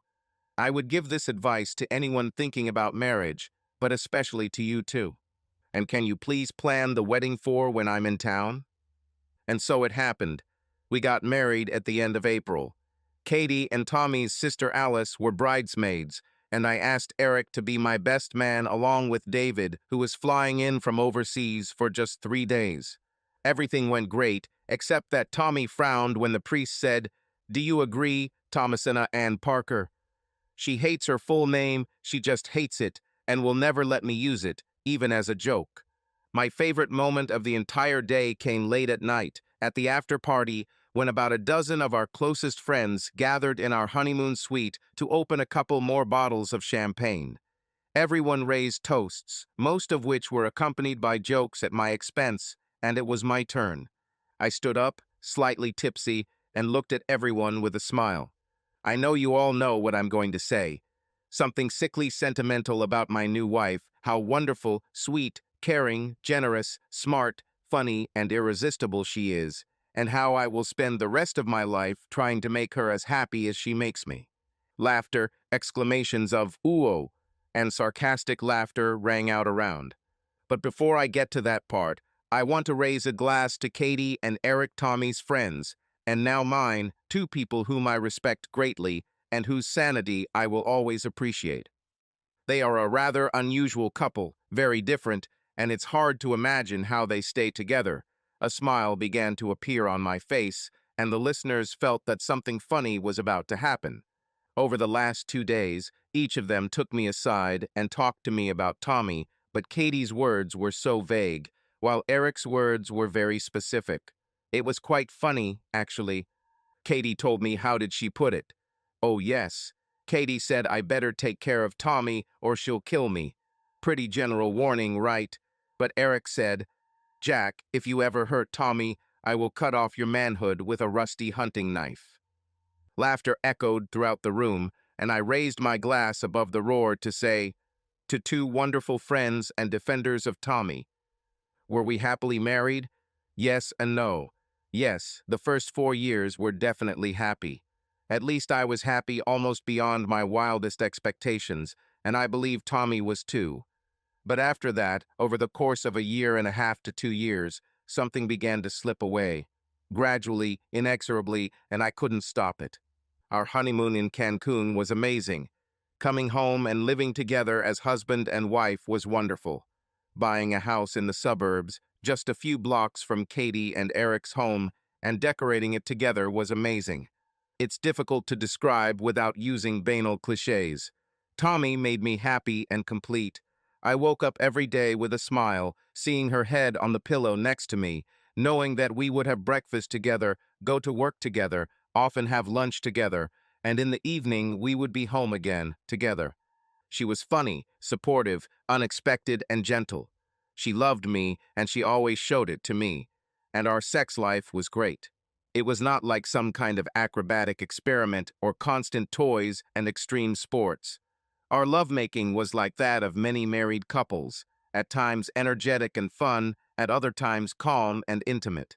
But Tommy was so sexy that just seeing her standing in the kitchen cooking spaghetti turned me on. Seeing her smile when we knocked beer bottles and said, "For us," excited me. Reading her flirty emails turned me on. And my fears that our libidos would not match as they did with Amy turned out to be completely unfounded. Most often, I took the initiative, but there were times when she greedily strove for me, making this clear. There were times when she was tired or distracted, but she never said no without a warm smile and a promise that later or the next day she would definitely come to me. And she always kept her promise.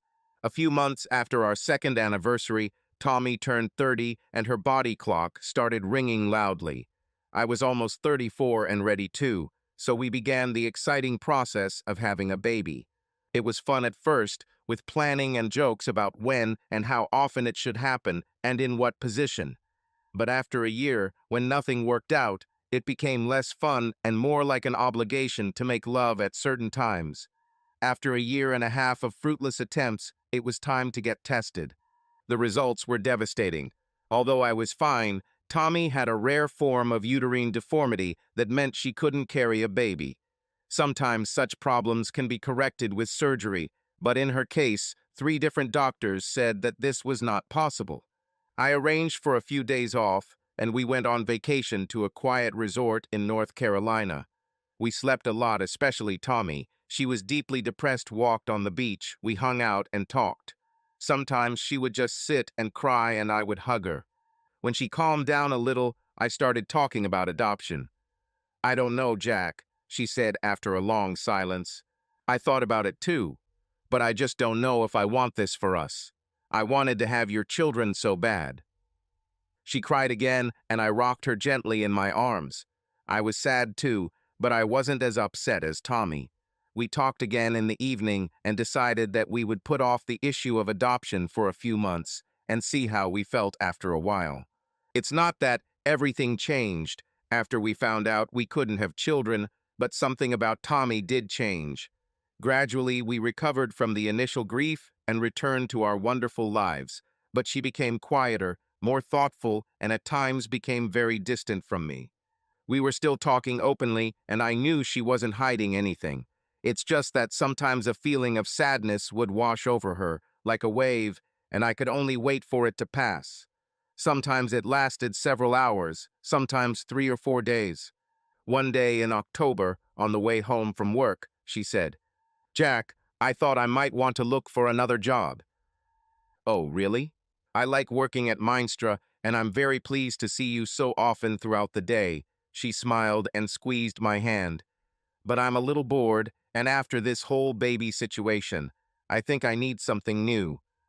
Something different, a new set of tasks to take your mind off things and focus on something fresh." So Tommy talked to Ben, who said he would miss her, but that he would give her a great recommendation, and started looking for a new job. She had 4 or 5 interviews for executive assistant positions, and 3 companies called her. In the end, she decided on an offer from a man named Damon Ebertson, who ran the huge chain of furniture stores Grand Valley, Limited from Indianapolis. The company had approximately 180 stores throughout the Midwest, as well as several factories throughout the country. As you'd expect, interviewing for jobs like this, especially for one who looked like Tommy, meant trying to figure out whether she was hired because of her looks. Moreover, she needed to figure out whether the employer was going to flirt with her. Tommy had already gained a lot of experience in this and told me many stories. One of them, the managing partner of a law firm, literally drooled on her blouse during an interview. And when she directly said that she was married and did not engage in affairs on the side, he made it clear that the interview was over. Moron, Tommy summed him up briefly. "Well, what about this Ebertson?" I asked. "Do you think he will be a good boss?" "Well, at the first interview, I didn't even meet him, by the way. This seemed to me a good sign. Don Harrington, one of his vice presidents, spoke to me, and I thought everything went well. At the second stage, I already met with Damon. We had lunch together. He is a well-groomed man, maybe in his early 40s, very tanned and fit, and seems to play tennis several times a week. Short, a few inches shorter than you, and very casual. He immediately told me to call him Damon and that he doesn't like formalities. We discussed his expectations, and it turned out that the job included everything that I had already done for Ben, or that I could easily learn. And they offer me a salary about 20% more than that of a minister." She smiled. "Enough to update your wardrobe, honey?" There was a joke between us. I didn't really like shopping and wore the same things all the time. Tommy was always excited about the idea of dragging me into a couple of stores and buying something new. "So, have you already agreed?" "Not yet." She looked at me. "There is one, but here, Jack, and we need to discuss it. Damon travels a lot, and sometimes he needs my help on trips, mainly to take notes at meetings and solve organizational issues. This would mean spending the night away from home for 2 or 3 days, about once every 2 months, and I immediately told him that I could not agree to this without your consent. I immediately became wary. Not towards Tommy, no, I trusted her completely, but towards this man whom I had never met. I knew how men looked at her and what they thought. "Okay," I said, "tell me how the conversation went." Well, I watched him closely, as always. There is no doubt that he finds me attractive, but he behaved professionally, no hints, no advances, no inappropriate jokes. When he mentioned traveling, I told him, "Damon, just to be clear, I'm married and faithful to my husband." He looked surprised for a moment, and then smiled and shook his head. "No, no, Tommy, nothing like that. These are purely business trips. By the way, your husband can accompany you if he wants, just at his own expense. In the evenings, I rarely see you. I'll bother you so you can spend time together." This calmed me down. "Wow, sounds good." "I thought so too," she smiled. "I'm inclined to agree to this proposal, Jack, if you don't mind." We discussed it some more and decided that this might be a good opportunity for her. "Can I invite you to dinner to celebrate a new beginning?" I said. Shall we spend a little of this 20%? She kissed me and said, certainly. But first, we'll stop by Richard Avery's boutique and buy you some new clothes. Tommy's first few months working for Damon had been great. He treated her with respect. She liked her colleagues in the office, and the work was interesting and fulfilling. I first met Damon at a fancy Christmas party the company threw, and I liked him. I was also reassured by meeting his wife, Elena. She was at least 10 years younger than him and incredibly beautiful. She appeared to be of Hispanic descent, with a charming accent. As far as I understood, they were very devoted to each other. In early January, Tommy went on her first business trip with Damon to Asheville, North Carolina, and I took a couple days off and went with her. We had a great time. As Damon had promised, he didn't need Tommy in the evenings, except for one business dinner. The rest of the evenings we spent together. I joined her on her next trip to Las Vegas in April and on 2 more trips in the summer. For other business trips, when I couldn't go because of work, Tommy and I talked on the phone every night. She seemed happy, and her usually high degree of caution around men did not detect anything suspicious. However, in November, everything changed. I couldn't get her on the phone Saturday night for our regular call. She was in Tucson with Damon and a few other company employees, and Sunday morning, I got a call from Damon himself. Jack, I'm sorry for calling without warning. Tommy's fine, but someone put something in her drink last night. What? I was beside myself with anxiety. Is she okay? Should I fly to you? No, really, everything is fine. It was Don Harrington, that bastard. He tried to take her away from the restaurant, but I noticed them and stopped them in time. I called a taxi and took her to the hospital. She spent the whole night there. Tommy is already back at the hotel, packing her things with the help of the hotel employee, and we are leaving in an hour. If you want to meet us at the airport, our flight arrives at 5:45. I'll call her, I said. It's better not, he replied. She's still a little disoriented. We'll both tell you what happened when we get back. To say I was on edge is an understatement. I arrived at the airport almost an hour before the flight arrived. Tommy ran into my arms, looking tired, and we hugged tightly. I'm really okay, honey, I'm tired, but I'm okay. Thank God Damon was there. Damon came up to me, and I thanked him, shaking his hand as if he were my own father. He just smiled and said, You're welcome, Jack. I'm just glad everything turned out okay. I need to go to Helena, so let Tommy tell you everything. Tommy, if you need a couple of days to rest, take as many as you need. Let me know when you're ready to go back to work, okay? On the way home, I finally heard the whole story from Tommy. She was having dinner with Don Harrington, one of Damon's vice presidents, at the hotel restaurant when she suddenly felt very dizzy. She never drank alcohol without me, so she was completely sober and did not understand what had happened. Don lifted her out of her chair and began directing her towards the elevators, telling her that she needed to lie down for a while. But while we were waiting, Tommy said, I must have been literally hanging on Don because I couldn't stand, and then Damon came up to us from the hall and asked what was wrong. The next thing I know, I'm sliding to the floor and Don is running from the hotel like he's on fire. I barely remember the rest. Damon must have taken me to the hospital. I remember how an elderly doctor in a white coat came up and checked my pulse, and then I seemed to fall asleep. When I woke up this morning, Damon was sitting next to me in the chair. They brought me porridge and toast, and after breakfast, they told me I could be discharged.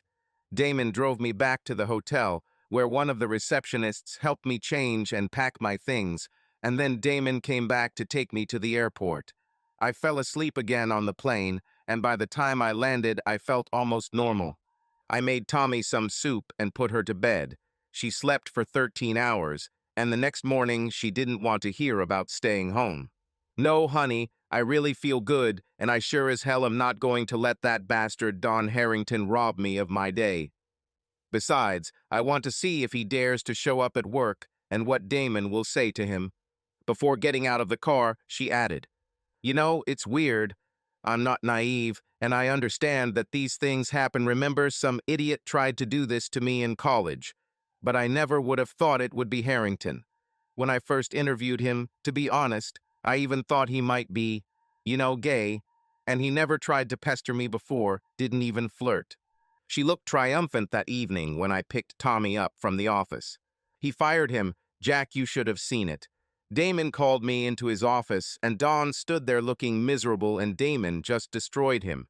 He said he could only assume that Don was going to forcefully have sex with me and gave him 10 minutes to pack his things and leave. If I could get you convicted, I would get you convicted for this, you bastard, he said. And he added that Don would no longer receive any recommendations or connections from the company. You better find another place to live, Don, he told him. I have a lot of connections in Indianapolis, and no one who knows me would hire you. And don't just stand there, looking at the floor and not saying a word. And when Damon finished, Don turned on his heel and walked away, not looking at him or me. And Damon said to me, I wish you were here to see this, Tommy. I'm so sorry it happened, and I feel responsible for it.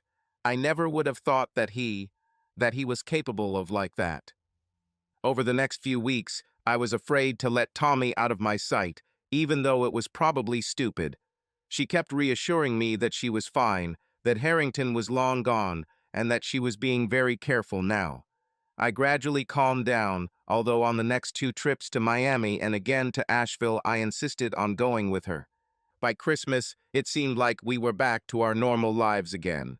We had a wonderful holiday. We went to Toronto to visit Alice and Trevor, and then rang in the new year with my brother David, who stopped by for a couple of days. But most of all, I liked the 3 days between these events. Just me and Tommy, alone, snow around, fire in the fireplace in the evenings, hugs, conversations, and tenderness. Everything was going great, and I thought that in the next couple of weeks I would find time to start talking about adopting a child again.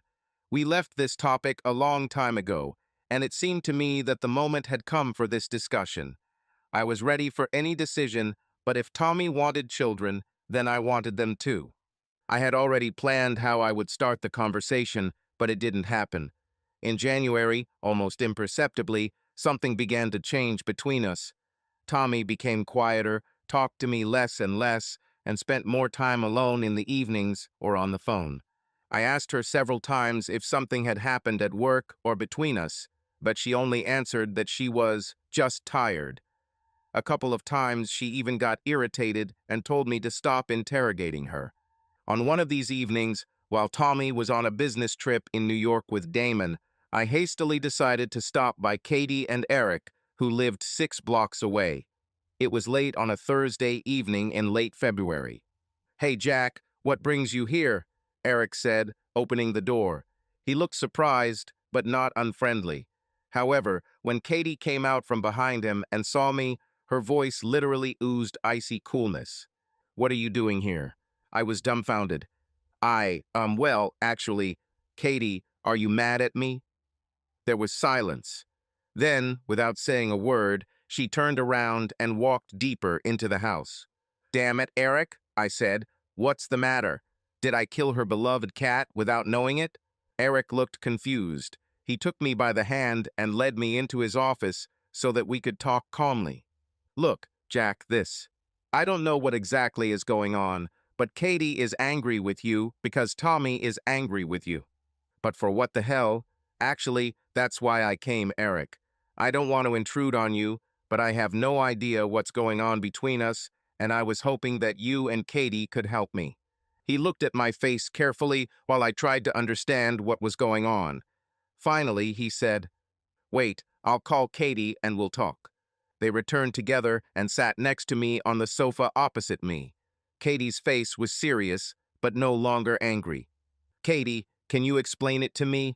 Tommy gets mad at me and won't tell me why, and now it seems you're mad at me too. She looked at Eric and he nodded. I really don't think he knows, honey, he said. She leaned forward and said, Tommy is worried about your marriage, Jack. She thinks that that you're cheating on her. You may not have slept with anyone else yet, but she thinks you're going to get there. What? I jumped up. Why? What have I done? I am not guilty of anything to her. I love her more than on our wedding day. What are we even talking about? In January, Jack, 3 weeks ago, Tommy and I went to King Cincinnati for Emily's bachelorette party, remember? We were there on Saturday and Sunday. She spoke to me like I was a child. Of course, I remember. What were you doing that Saturday night? I strained my memory. It was probably the evening when I met my friend Ruddy. We went to Pizzeria Uno and then to a bar in his area and drank a couple of beers. Why are you asking? What about the hot brunette in the red bodycon dress you were making out with? Are you saying it was Ruddy? You don't. Oh God, is it really all because of this? How do you even? I felt rage boiling inside me. I had to take a few deep breaths to calm down. I was sitting at the bar, I began. Ruddy went to the toilet, and suddenly this beauty in a red dress comes up to me and says, "There you are, honey," or something like that, hugs me and starts kissing me as if we were lovers. I grabbed her by the shoulders to push her away. She didn't let me go at first, but I pressed harder, and when I looked at her face, she said, "Oh God, you're not Brent," and jumped away from me, looking extremely embarrassed. It turned out that she saw me from afar and mistook me for her boyfriend, so she rushed at me with kisses. She apologized 3 times, we laughed at the situation, and she left. It seems she found a seat in the far corner of the bar and waited for her boyfriend. I remember how she said, "It's a good thing he's not here, yet he definitely wouldn't be happy to see me kissing someone else." But what does it have to do with me and Tommy? It didn't mean anything. I remember I even thought about telling her this story as a funny incident, but I decided that it would only upset her and did not mention it. Since then, I haven't even thought about it. Katie said, "Someone saw you and told Tommy about it, Jack." She didn't tell me who it was or what exactly they said, just that you were making out with some woman in a bar while she was away. And she didn't say a word to me about it. She believed it and didn't even ask me. God, Katie, I looked at Eric. "You don't believe in this, do you, brother?" I swear to God, I would never, never. Eric shook his head, looking unhappy. "No, I don't believe it. I think Katie doesn't really believe it either, but she's talked to Tommy a few times in recent weeks, and it looks like Tommy is literally losing his mind." Katie nodded and added, "She just doesn't know what to think, Jack. She figures that if it were innocent, you would have told her yourself, and as I understand, this is not the first time." What? Katie raised her hands as if to calm me down. "I'm just telling you what I heard from Tommy. According to her, you have already been seen several times with attractive women while sitting at a bar, drinking or having dinner. She herself told me that this worries her greatly, and she does not know what to think." I stood up and walked around the room a little dazed. I thought we had. To be honest, I thought we had discussed everything. I would never have imagined that she would be so upset and keep it a secret from me. Well, not exactly a secret. She always gives me gloomy looks, but only shakes her head when I ask what's bothering her. That's why I came to you tonight. I sat down and looked at them. "Guys, what should I do?" We talked for about another hour. Their advice was simple. Talk to Tommy, explain everything, calm her down, don't give up. The advice is easy in words, but difficult in practice. I returned home and wrote her a long letter explaining everything that happened at the bar and asked her to call me that same night. But she didn't call, and when we talked the next evening, she was cold and reserved, unwilling to listen to my explanations or ask questions. On Saturday, when I met her at the airport, everything was the same. Damon was polite and friendly, but Tommy looked tired and sad. After dinner, I insisted that we talk and told her everything again. "Why didn't you tell me about this right away, Jack?" She sounded more like a lawyer than my wife. "It just didn't seem important to me, honey. It never occurred to me that you would find out about this and be upset. Even if someone I knew was there and saw the whole situation, it would be absolutely clear to him that it was an innocent mistake, this woman, and I spent no more than 45 seconds next to each other." She just sighed and looked away. "Okay, Jack, let's leave it at that." "No, not if you don't believe me. I would never, ever cheat on you, Tommy?" I knelt down in front of her and took her hands. "Never." She smiled weakly and squeezed my hands, looking sad and exhausted. "Okay, Jack, I believe you." She stood up. "I'm really tired after the trip. I think I better go to bed, okay?" And without looking back, she went into the bedroom. I sat there for a long time that night, wondering how it had all gone wrong. Things started to look up a bit over the next few weeks. We weren't back to normal yet, but if Tommy was still worried, she hid it. She was not relaxed and loving with me, but she was no longer so distant and suspicious. Be that as it may, somewhere in the middle. We made love when I asked her to, but she did it without much enthusiasm. This varied from day to day. Sometimes it seemed to me that she trusted me again, and other days she would come home from work cold and withdrawn for the entire evening. I never knew what it would be like next time. I tried my best to improve our relationship. I talked to her about everything, shared every moment when we were apart, and constantly checked if there were any misunderstandings with her. And then came my business trip to Chicago. Meinstra sent me there to meet with a representative of a company interested in investing and expanding into the Great Lakes region. I had been to such meetings before, but this time it was a meeting with a beautiful woman named Karen, tall, slender, with blonde hair and amazing blue eyes. If I wasn't married to the most beautiful woman in the world, I might have been theoretically interested in her, but all I really did was think, well, she's beautiful, and went back to focusing on business. We met in a conference room in a large office building downtown around 4:30 p.m. and worked for almost 2 hours. The meeting was strange because Karen did not seem to be as knowledgeable about some aspects of the deal as she should have been. I politely refrained from commenting, but it got me thinking, can't she really pull it off? Or is this a case of a beauty getting a job for which she is not fully qualified? The end of the meeting was inconclusive, but that didn't bother me. Deals of this nature usually require at least half a dozen meetings, and this was only the first. Karen asked what hotel I was staying at and insisted on having dinner at the restaurant there. She was friendly but not particularly flirtatious, and by the time we had coffee after dinner, I was looking forward to going up to my room and calling Tommy. Suddenly, I felt so sleepy that I could hardly hold my head up. I noticed Karen looking at me, but my vision began to blur. I started saying, "Karen, I don't know what's happening to me, and I think I just closed my eyes." When I woke up, still feeling a little groggy, the morning sun was shining through the window. Tommy snuggled up behind me, hugging me. I smiled, enjoying her closeness. I turned to kiss her, and then, to my horror, I saw Karen. She was naked and smiling. "Oh, you're finally awake." Her hand reached towards my groin. "You were great last night, Jack. I want more." She stroked me for a minute while I looked at her in shock. Then I jumped out of bed and staggered away from her. "What are you doing here? How did you get into my room? Don't you remember, honey?" She smiled and shook her breasts. "You brought me here after dinner and rocked me all night long. You were the best I've ever met. Go back to bed, Jack." I looked around the room. Our things were scattered on the floor and chairs. "You need to leave," I said. "Get dressed." "But Jack, we can." Ignoring her, I grabbed the phone on the table. "This is Jack Hitchcock from room 721. I urgently need a doctor as soon as possible. Please let him take a blood test.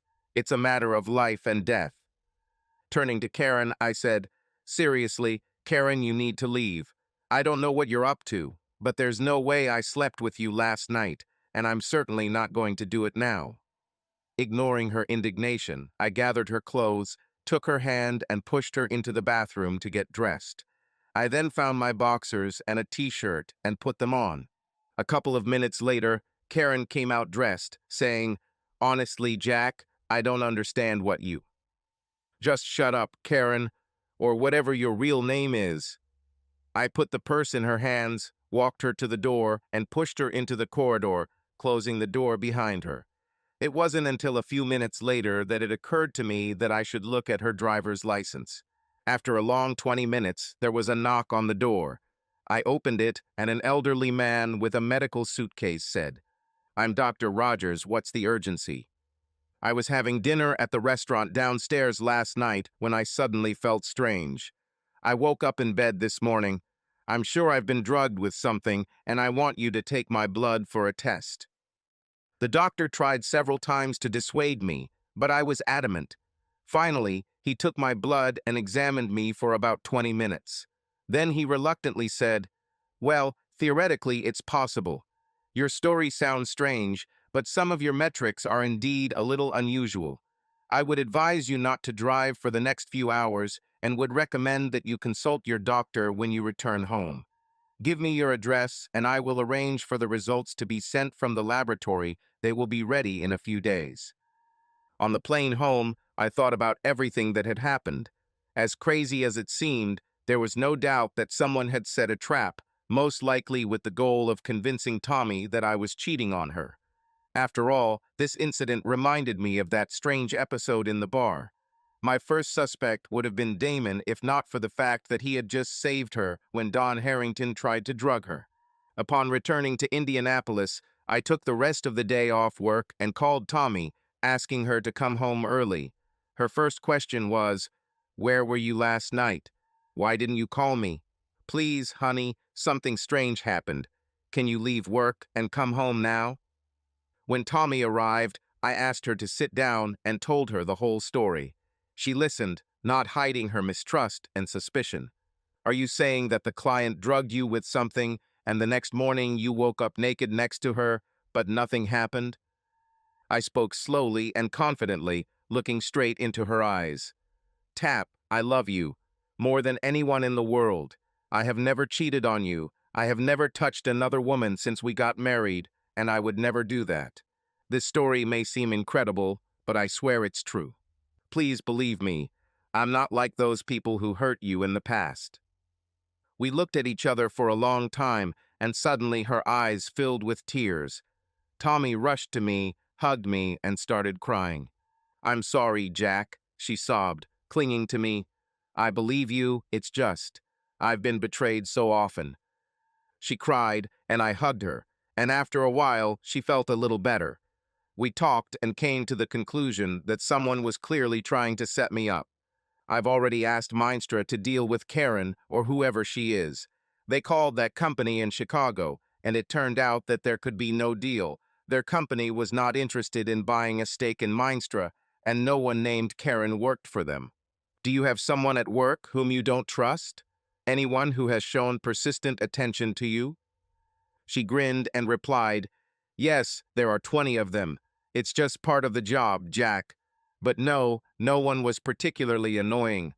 I'll think about it, and maybe ask Damon if he remembers anyone."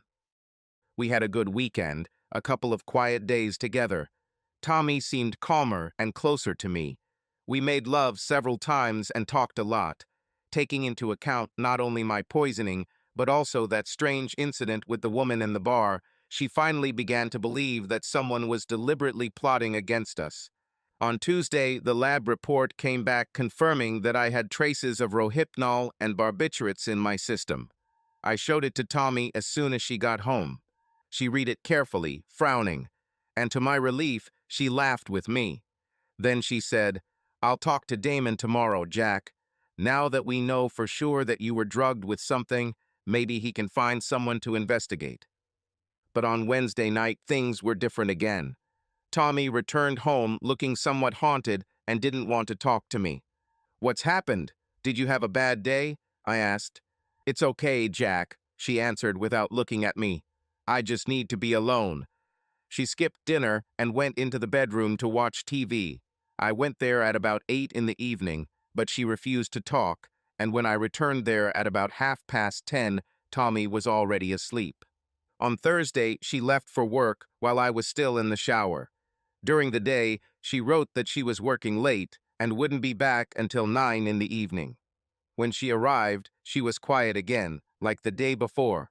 A few minutes later, I followed her into the bedroom, took the remote control from her, and turned off the TV. "Tap, what's going on?" "It's okay, Jack. I'm just tired. I need to relax. Let me just watch some TV, okay?" "No, honey, this is not normal. It seems that one day we are fine, and the next you are again suspicious, distant, and do not trust me. Did something happen? She looked at me. I realized that she didn't want to talk, but I wasn't going to let her go. Listen, Jack, you have to admit, a lot of strange things have happened lately, and to be honest, well, it's hard to believe that there could be so much smoke without fire. I stared at her. But Tap, I've told you everything. I've explained what's going on. I am not cheating on you. I don't do anything that would undermine our marriage. I'm trying to believe it, she said. Really, I'm trying. But it's not that simple, Jack. You know, she added, it was a long week. Let's wait until Friday, and at the weekend we'll sit down and discuss everything again. Let's weigh all the options. Maybe we need therapy or something. But we'll figure it out together. I immediately agreed. Agreed. Therapy, whatever you want. I need you to trust me, honey. I'm ready for anything. Okay, she replied and turned on the TV again. They let me go. On Friday morning, little had changed. She was silent and withdrawn, despite all my attempts to talk to her. I left for work with a heavy heart, deciding that I would cook us dinner that evening and try to create a relaxing atmosphere. But Tommy never came home on Friday night. Actually, this is not entirely true. She had clearly been home during the day. Some of her clothes were missing from the closet, the dresser drawers were open, and 2 suitcases were missing from the closet. On the kitchen table lay her wedding ring and the engagement ring that once belonged to my great-grandmother, and a note that said, I trusted you, I loved you, and I still can't believe that you could do that. Dazed and in a panic, I did what anyone would do in my place. I called her cell phone, but it was turned off. I left a message. Tommy, I don't know what you think, but I didn't cheat on you. I swear. Please call me so we can talk about this. I love you. I knew I couldn't call the police. Too little time had passed, and Tommy seemed to have left of her own free will. Then I called her office, but it was already after 6 in the evening. All of the Grand Valley employees went home for the weekend, so I called. Damon home. Hello? I recognized the slight accent in Elena's voice. Elena, hello, this is Jack Hitchcock, Tommy's husband. Oh yes, Jack, how are you? Thanks, okay. Can I talk to Damon for a minute? Oh, sorry, Jack, Damon went on a trip. He left in the afternoon and said he would probably be gone for a couple of weeks. A couple of weeks? I looked at the phone in shock. Did he tell you where he went? And did Tommy go with him? I know he went to the West Coast first, maybe Los Angeles. But I think he will go to several more places later. I don't know for sure. He didn't say anything about Tommy, but doesn't she usually go with him? Probably most often, yes. Look, Elena, can I ask that Damon call me as soon as he gets in touch? Of course, Jack and I can give you his number if that helps. I wrote down the number, thanked her, said goodbye, and called Damon on his cell phone. There was no answer. I left a short message, simply asking him to call me back. Then I called Katie and Eric. They didn't know where Tommy was. None of them had heard from her for over a week. Katie must have realized by my voice how shocked I was. She asked what had happened, and I told her about the missing clothes, the rings, the note. Jack, we'll be right there, she said and hung up. We sat in my living room and talked for about an hour, but we made no progress in finding an answer. What's strange, I said, is how her feelings have changed. We had a good conversation. I calmed her down, and she seemed to trust me, and then a day or two later, she would come home from work, and everything would get just terrible again. She was cold and suspicious and refused to even talk to me. I had absolutely no idea what could have happened since last night. She suggested that we discuss everything this weekend. Thankfully, this time, Kathy and Eric seemed to believe me. Tommy had already told them the whole crazy story of how I had been under the influence of drugs, and there was not the slightest hint that they suspected me of any foul play. In the end, we agreed that Katie would contact Alice in case Tommy somehow contacted her and call me if there was any news. As soon as they left, I sent a message to David. Call me as soon as possible, it's urgent, a matter of life and death. The phone rang around 1:30 in the morning, not that I was sleeping. "What happened, Jack? Everything is fine." I briefly told him everything that had happened. At first only the main points, and then, when he asked, I added details about all the suspicions and strange events of the last few months. "It's obvious now that someone was trying to set things up to ruin my marriage to Tommy," I said. "And the fact that she was feeling better and then coming home and getting upset again makes me think that someone around her in Grand Valley was involved." "Her boss?" he asked. "I thought about it, but I don't think it's him. He always behaved with respect towards her. Plus, he's the one who saved her when that idiot tried to drug her." There was silence on the line. I realized that David was thinking about the situation. "I don't have any clear ideas right now," he said at last. "Give me time. I have, let's say, resources that can help find Tommy. It may or may not work. I'll call you if I find out anything, and you keep me updated too, okay?" "Of course, David. Thank you. And listen, control yourself. Don't drive yourself crazy. Don't do anything stupid. Be careful and smart, okay?" We agreed to call in a couple of days and said goodbye. No wonder I barely slept that night. I got up about 5 times to check my email, hoping to see some message from Tommy or anyone. The next day, after calling Tommy and Damon's phones again without success, I went to the supermarket. We had almost no food left, and I knew I needed something to eat, even though I had no appetite. I was standing at a traffic light when I suddenly looked to the side and noticed the driver in the next car, and oh my God, it was Don Harrington. He didn't notice me and probably wouldn't even recognize me. We only met a couple of times. Without hesitation, I followed him across town and saw him park at a bar called Divine and go inside. So what now? I thought. Wait until he comes out and beats him to a pulp. No, I told myself, this can't be done. David is right. You can't lose your head. If I go to jail, things will only get worse. I just sat in the car for half an hour, thinking, and finally decided that it would be better to go in and talk to him. I will be calm but persistent. When I entered the bar, it took my eyes a while to adjust to the twilight. Finally, I noticed Harrington sitting in a booth with another man, a boy with a youthful appearance, wearing leather pants and a tank top that hugged his muscular body. I looked around and realized that I was apparently in a men's bar. "Yes," I said to myself. "Easy, calm down." I walked up to their table and politely said, "Excuse me, you are Don Harrington, correct?" "Yes," he answered, looking at me without recognition. I said, "I'm Jack Hitchcock, Tommy's husband." His eyes widened, and he seemed to involuntarily pull away from me, even though he was much larger than me. His companion looked at him anxiously and asked, "What's wrong, honey? Do you want me to tell you to kick this guy out of here?" I quickly said, "I just want to talk. I'm not looking for trouble. Can we talk for a minute?" Harrington nodded, looking displeased, and I pulled a chair over to their booth and sat down. "I know what you want to ask," he said immediately, "and I'm sorry. It's a pity. But it wasn't me. Eberson did it all. It was entirely his idea. I don't even—" He nodded towards his companion and said, "I love men, and I'm with Adrian." I nodded. "It's clear. Can you tell me more?" "Aberson sleeps with all his assistants, or at least slept when I worked in Grand Valley. Most of them were easy to follow, but as soon as I met Tommy, I knew she was different. But Aberson was obsessed with her. I think he had seen her somewhere, maybe at her previous job, and was determined to get her. He forced me to put something in her drink so she would feel drowsy, so he could show up and save her, so she would think she could trust him. I didn't want to do it, but I didn't really have a choice. But it cost you your job, your entire Grand Valley career. Why did you even agree?" He sighed heavily.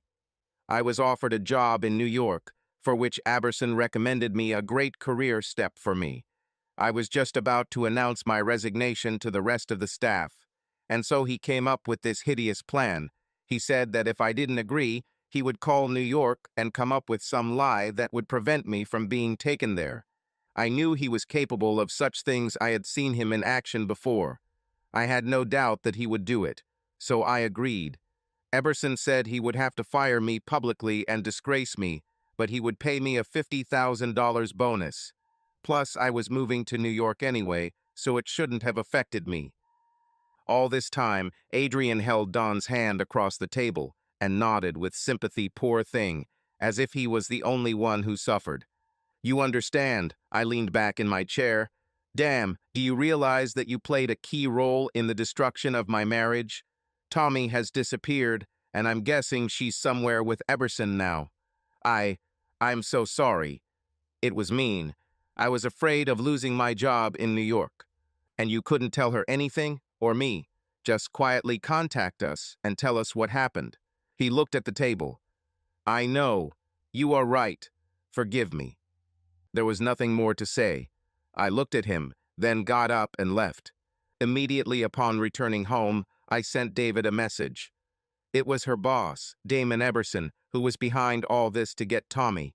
The poisoning, carried out by her former colleague, was set up so that Damon could rescue her and gain her trust. I think she's with him now. His wife doesn't know where he went. She said he would be gone for a couple of weeks and that he went to the West Coast. Or something like that. The answer came in a couple of hours. I'll take care of it. New information helps. Sit calmly, don't lose your composure. I'll let you know if I find anything. It was easier to sit still than to keep my composure. I talked to Katie and Eric every day, but they hadn't heard anything about Tommy, and Alice couldn't do anything either. Report. On Sunday and Monday, I had dinner with them. It was better than just wandering around an empty house, lost in rage and despair. I called Tommy and Damon several times a day, but they didn't answer, and I sent Tommy emails. I had 1,000 fantasies in my head about what I would do to Damon, filled with amazingly detailed scenes of revenge. But I also felt my heart clench at the thought of Tommy and what she might be doing with him now and how she would feel when she found out it was all a hoax. On Tuesday morning, I discovered an email from my brother, sent in the middle of the night. She's fine, she's in Fiji with Damon. I don't know much yet. I'm working on bringing her back home. I'll keep you posted. This news increased my anxiety, but I knew that if David had more information, he would have told me. So I simply replied, "Thank you," and asked him to let me know immediately if anything changed. On Wednesday afternoon, I received another email from David while I was at work. I pretended to be working. It was better than sitting at home and tearing my hair out, but I wasn't of much use to Minestra. I kept everything that happened a secret. No one except Katie and Eric knew about the situation. She's fine. She returns to Indianapolis this afternoon and will stay at the Conrad Hotel in the Grand Valley Corporate Suite. Do not go to her or call her. I will call you today at 10 p.m. Damn it, how could I not call her or go to her? If anyone else had told me this, I would have completely ignored them. But I trusted David, so I chewed my pencil restlessly, tried to concentrate on my work, then went home and made myself dinner. And at exactly 10 p.m. the phone rang. Yes, Jack, it's me. She's all right. She returned to Indianapolis. God, thanks David. How is she? What's happened? I don't have much time. I need to catch a plane. There will be a DVD in your mailbox by 6 tomorrow morning. When you watch it, you'll have the whole picture. Tommy will get his copy too. Wait until noon, and then you can go to her, but she will be very upset. Very upset. Maybe you should take her friend Katie with you if you can. Lord, is she hurt? No, she's fine physically, but it looks like she slept with him. Once, he got her drunk and filled her head with lies. I didn't know what to say. She's safe, she's fine, she's back. But she slept with him, with this lying, vile bastard. Are you okay, Jack? Hang in there, okay? Yes, I'm fine. Mostly just relief. And rage. Thank you, David. I don't even know how to thank you. Just control yourself and be patient with her, okay? I need to go. Call me when you watch the disc. Would you be able to sleep that night if you were in my place? Absolutely no. I wanted to call Katie, but I didn't know how to tell her what I'd learned without mentioning David, so I decided to wait. I watched 4 old movies in a row, but I couldn't even tell what they were about. At 5:30 am I checked my mailbox for the sixth time and found the DVD in an unmarked envelope. I took it and ran back to the house. I inserted the disc into the player and sat down in the chair.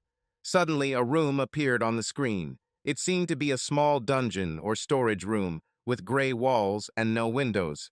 At the center of the stage, leaning against the far wall, sat bound Damon Eberson, naked and unconscious.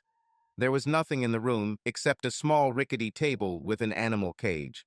Suddenly, from one side of the frame, a very tall man appeared, dressed all in black and wearing a Darth Vader mask.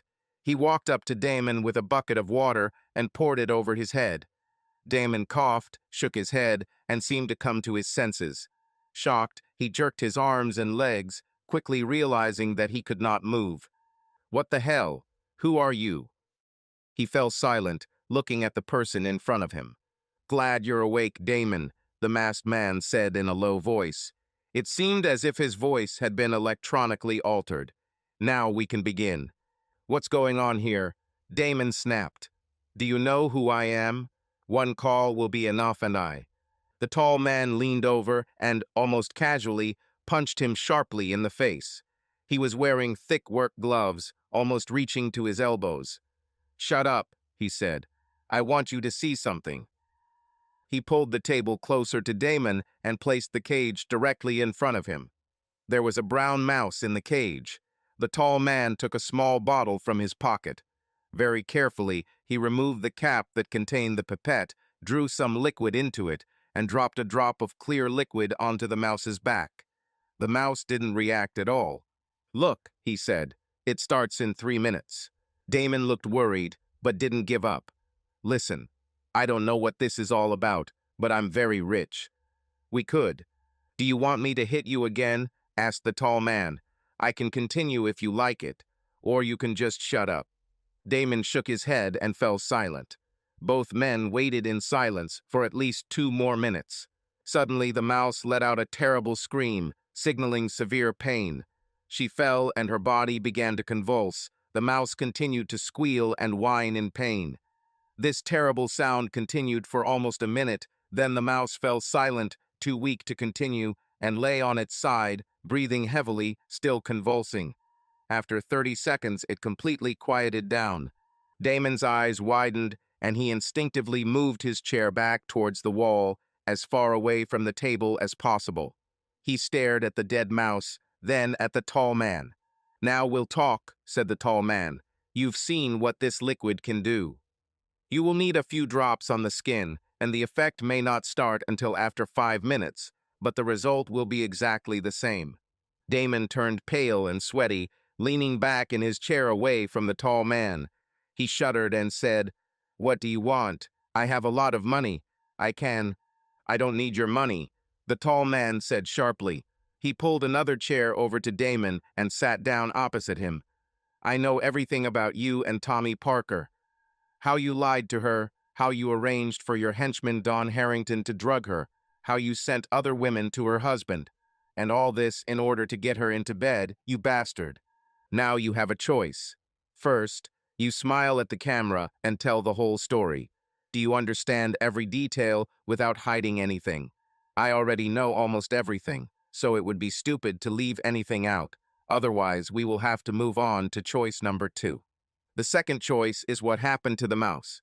Involuntarily, Damon's gaze darted to the mouse lying dead in the cage, and then back to the tall man's mask. He was trembling, breathing heavily through his mouth. I'll tell you everything. Just don't. Promise me you won't." There was silence, and Damon looked pleadingly at the tall man. "Tell me." Damon took a deep breath. I just wanted her. That's all. She is perhaps the sexiest woman I have seen in my life. Have you seen her? If you've seen it, you'll understand what I'm talking about. I saw her one day at Mindstra Business Systems where she worked, and I knew I just had to, well, get her into bed. And then, about a month later, I was surprised to receive her resume through one of the recruitment agencies I work with. She was looking for a new job. I arranged an interview for her to be my personal assistant. When she came for the interview, I immediately saw that she was a decent woman, absolutely faithful to her husband. So I realized that I would have to work hard. It was clear that she was often looked after. How could it be otherwise when she looks like that? So I bided my time and looked for different ways to gain her trust and destroy her relationship with her husband. Damon spoke quickly and confidently.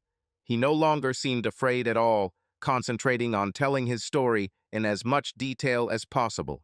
Being a personal assistant meant that Tommy would have to travel with me from time to time. She was worried about this, and I assured her that everything would be strictly business, that she could trust me, and that her husband could even travel with us and stay in her room if he wanted. They went with me several times, but then I started planning trips for those days when he couldn't go. "How did you find out his schedule?" asked the masked man. "I bribed one guy from Minestra, Daniel, who worked for the vice president who oversaw the department of Jack, Tommy's husband. Daniel kept me informed of Jack's schedule, especially when he had to go on business trips or work on a large project with deadlines. And I also asked my technicians to hack into Tommy's email. I saw every message between her and Jack. Therefore, I could organize trips at almost any convenient time when Jack could not go with her." Damon paused for a moment and stole a glance at the dead mouse, as if to remind himself that his life was on the line. "In general, I understood that I needed to gain Tommy's trust so that she would consider me a good person, and she was really very suspicious of me. So on one trip, when one of my vice presidents was with us, I arranged for him to invite Tommy to dinner at the hotel restaurant and put sleeping pills in her water. When she felt bad, he tried to take her into the elevator and walk her to her room, and I just accidentally happened to be nearby and stopped him. She believed this whole scene. I yelled at Dawn, he ran out of the hotel, and I called a taxi to take Tommy to the hospital. She was admitted to the hospital, and I made sure that I would be there when she woke up. I told Tommy what happened, and she was furious with Dawn, but incredibly grateful to me. She said I was the best friend in the world. What happened to the vice president? Oh, I made a big show out of it, going home, publicly firing him, promising him I would never give him a recommendation, and humiliating him in front of everyone. It was a complete setup. In fact, he has already accepted a higher-paying position at a large firm in New York, where he is now vice president and earns much more than I do. But no one in Indianapolis knows about it. After that, Tommy saw me as a friend. She trusted me, and she no longer needed to keep her distance. Meanwhile, I continued to set up problems with her husband Jack. First, I organized suspicious photos of him with several women in different bars and restaurants, while Tommy and I were away. In one bar, a woman jumped on him, hugged and kissed him as if he were her boyfriend. Jack waved her off, but my photographer took 3-4 pictures in which it looked like he was hugging her. I made sure Tommy saw these photographs. I came to her all worried and told her that I had heard rumors that her husband might be cheating on her. So I asked my photographer to follow him, and these are the pictures he got. And then I arranged for him to be caught in bed with another woman. How? It was quite difficult. Damon smiled for a moment and then remembered the situation he was in. Through the same Daniel from Minestra, I organized a fake meeting in Chicago with a potential client, specially designed so that the company would send Jack there as its representative. When Jack arrived in Chicago, he was met by a client, an expensive girl of easy virtue whom I hired. She acted out the whole meeting and then insisted on taking him out to dinner. At dinner, she had to put something in his coffee because he didn't drink alcohol. When he became sleepy, the girl took him upstairs to his room.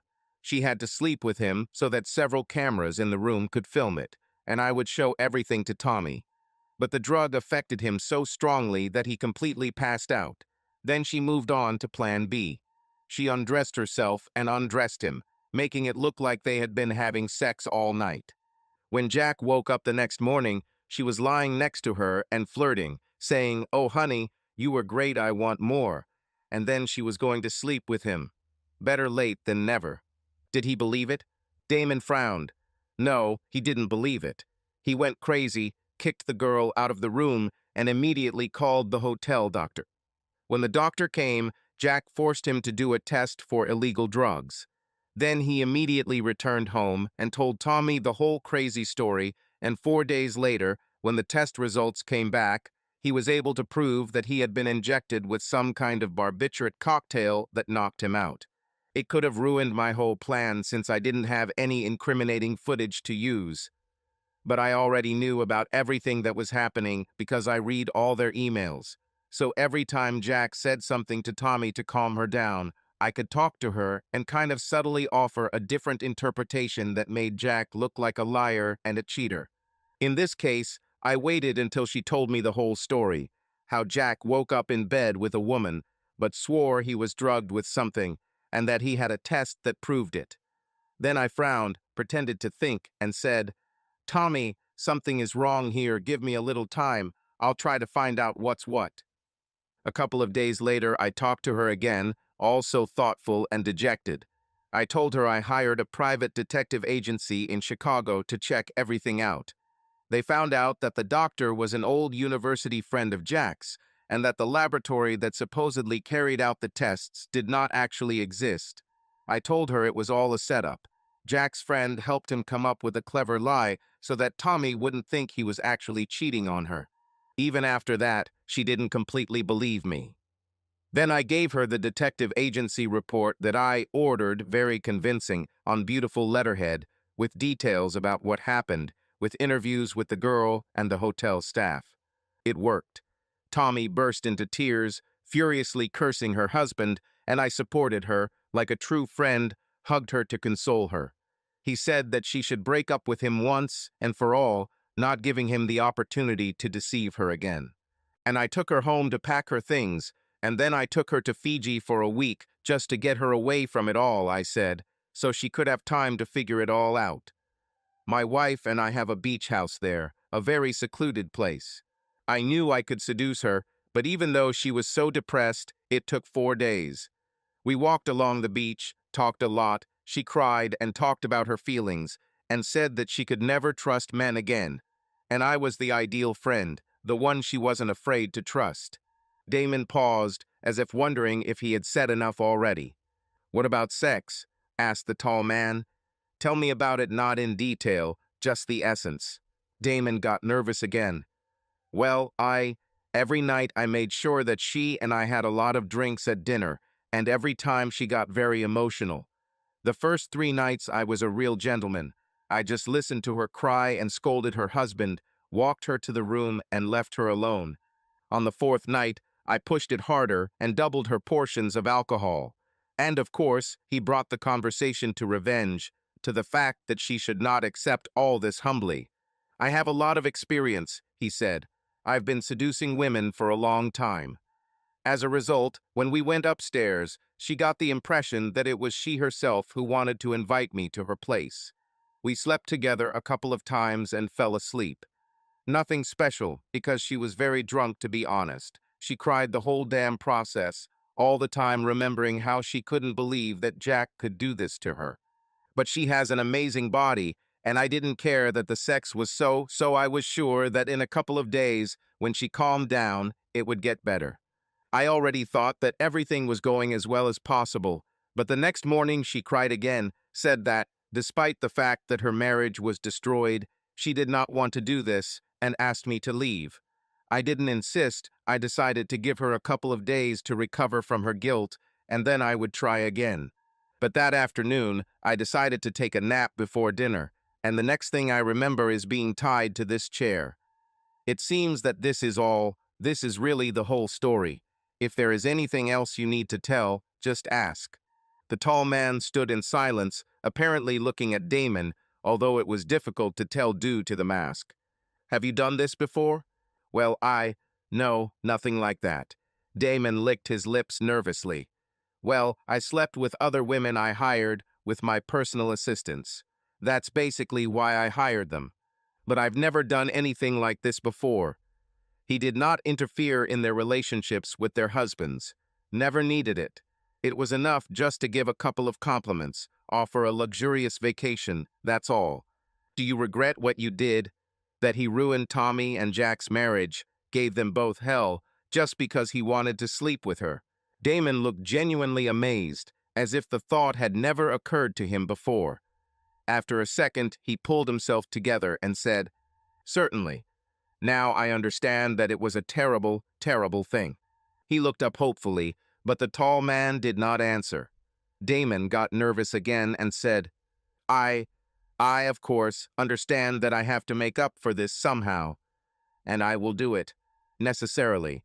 Yes, I'll talk to her as soon as I get out of here. I'll tell her the whole truth and beg for forgiveness. I'll also give him and Jack a lot of money. I don't know, several million, so they never have to work again. It will be. "Shut up," said the tall man. He stepped out of frame for a moment and returned with a laptop. "I'll go into your email account and send you one message," he said. He worked on the computer for a while and then asked, "What is your password?" Damon looked displeased, but hesitated for only a moment. "Studman 22, he said. The tall man entered it, waited, then typed a few lines, pressed a couple more keys, and closed the laptop. He stood over Damon, looking down at him. Then he said, "I wasn't here.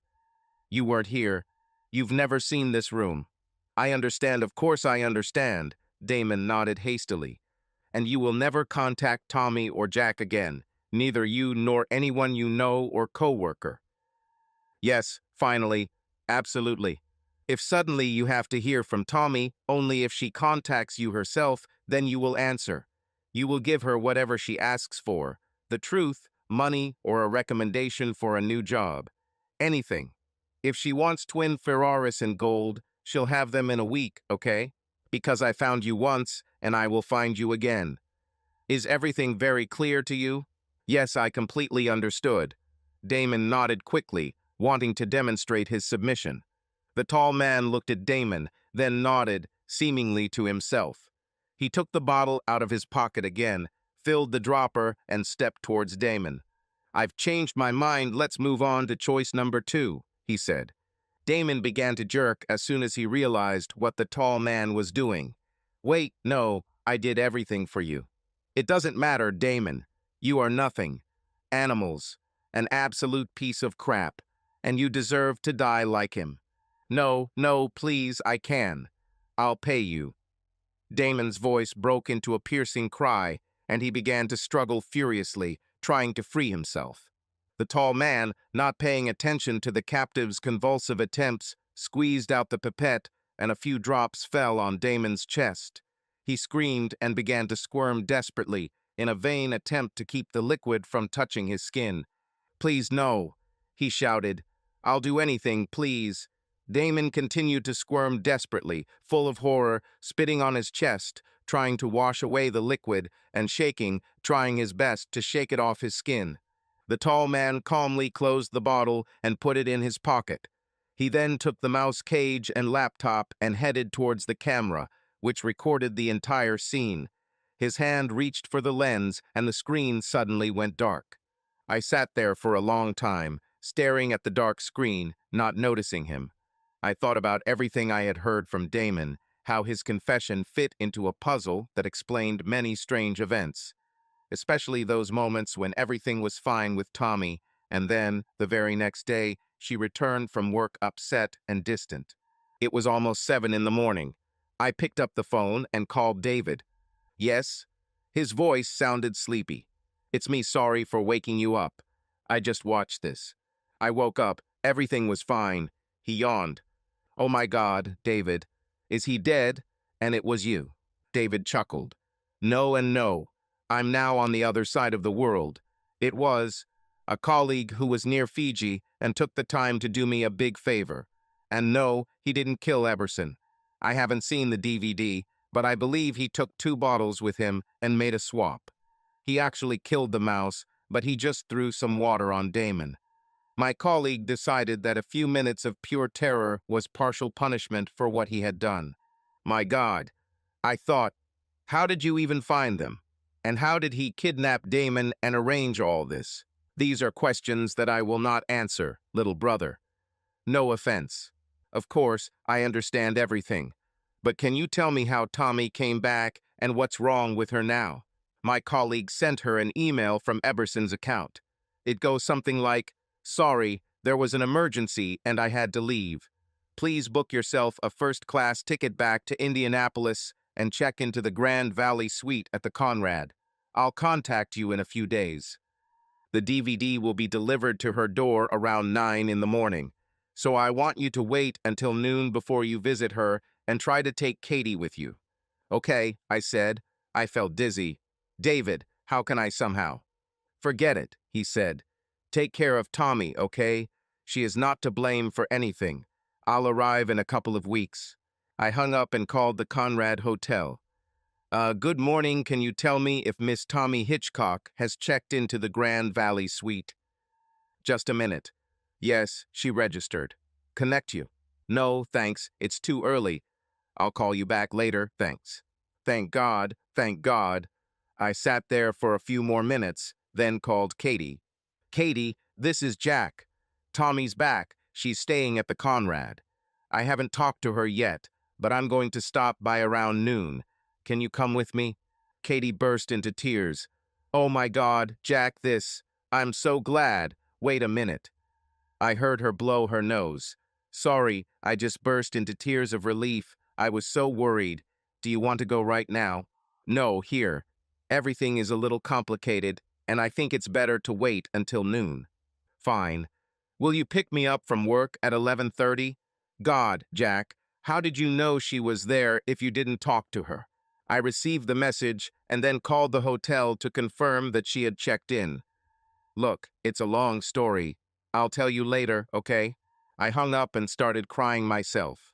From relief, out of despair, from fatigue, it didn't really matter. I made coffee, took a long hot shower, and tried to eat eggs and toast. My thoughts did not subside. I could not force myself not to think about anything. When I picked up Katie, she literally bombarded me with questions, asking them all at once. I thought in advance what I could tell and what was best left secret. Wait, Katie, I'll tell you what I know," I said and paused.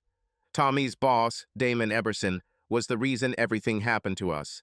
He wanted to sleep with her, and that's why he started all this. He finally convinced her that I was cheating on her and took her to Fiji last Friday. He has a house there. And it seems to me that they slept together after all. But someone, I don't know who, intervened and brought her back. By now, she's probably already seen that DVD, the same one they sent me, where Damon confesses everything he's done." Katie stared at me in horror, her mouth slightly open. "Oh God," she said slowly. "Jack, God, you must be going crazy." "Yes, the last 6 months have been extremely difficult, but at least now she's back." You mean that you had to see how?" "Oh no, nothing like that. On the DVD, Damon simply talks about what he did, how he manipulated her all these months, how he manipulated the photos and videos to make it look like I was cheating on her, and how he lied to her, ruining our marriage." Lord. She closed her eyes for a minute. "I can't even imagine how Tummy feels right now. And you too, Jack. How are you even holding up?" I laughed. "I'm not sure I'm holding on, but I think it's best if you meet Tommy first. I don't know how she will react, whether she will be angry, depressed, maybe even want to blame me for all this happening." We entered the Conrad Hotel. Katie immediately went to the front desk and asked to be connected to the Grand Valley Suite. She spoke briefly on the phone, then came over to me. "She sounded terrible, Jack," Katie said, "but she said that she was waiting for me." "Thank you, Katie. I'll wait downstairs until you say she's ready to see me. Just call me on my mobile." This half hour was very long. I was sleep-deprived, furious, scared for both myself and Tommy, and full of regrets. If only we'd realized what that bastard was up to sooner, if only Tommy had been more honest with me about her suspicions, if only.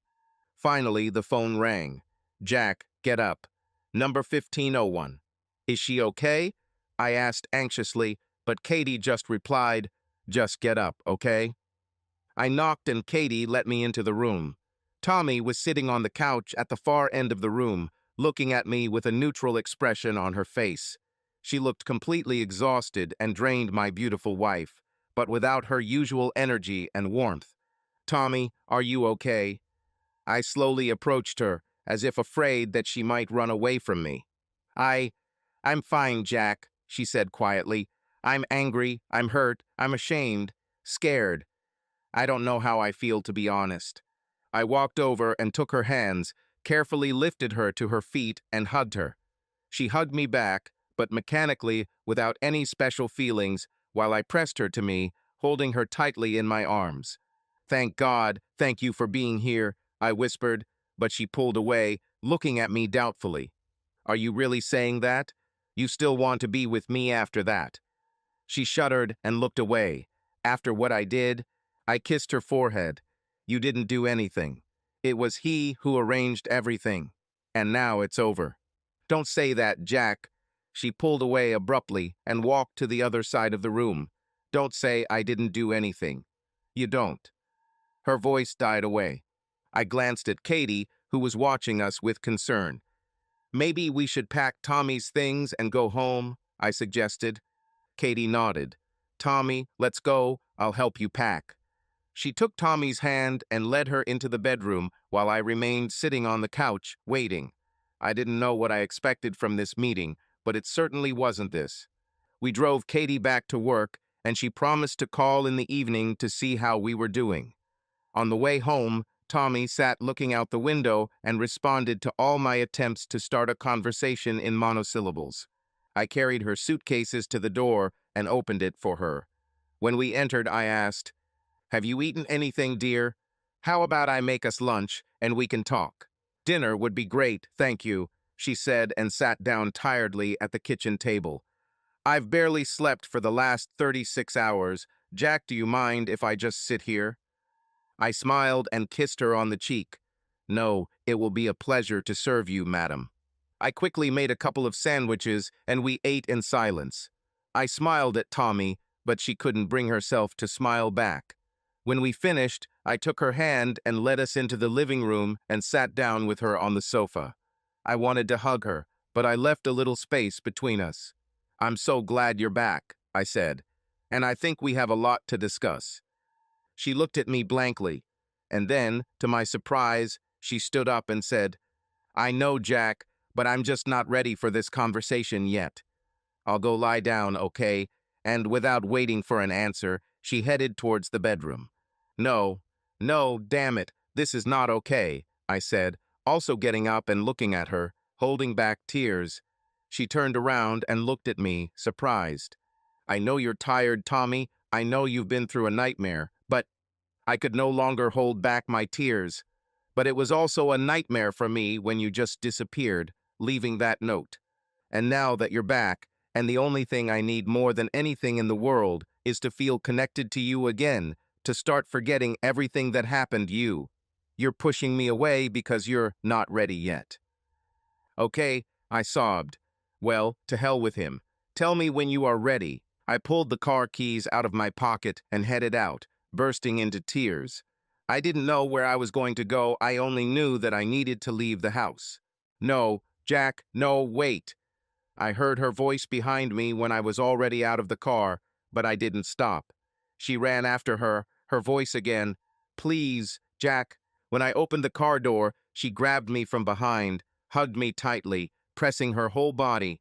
"No, honey, please don't go. Forgive me, you're right, I'm sorry." She was crying too. I turned around and she clung to me, sobbing. "I'm sorry, I'm so sorry."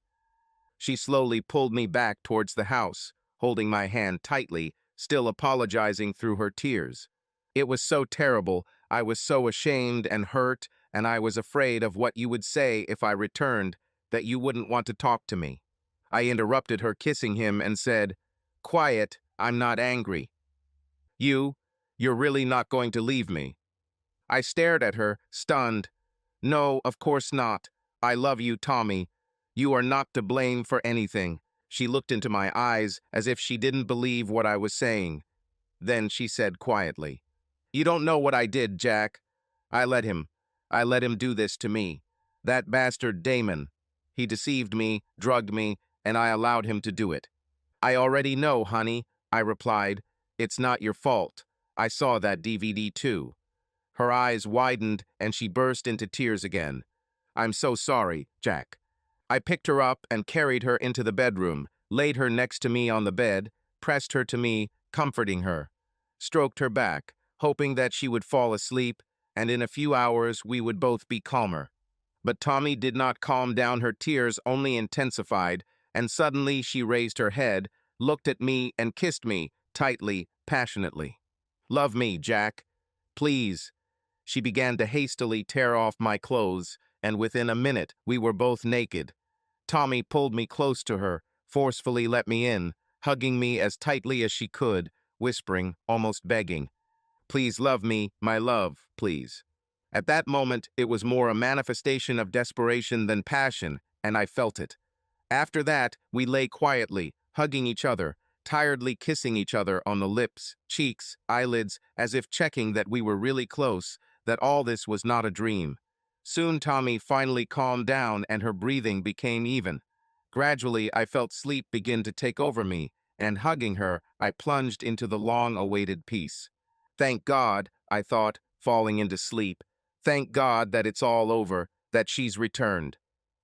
When I opened my eyes, I reached for Tommy, but she was no longer in bed.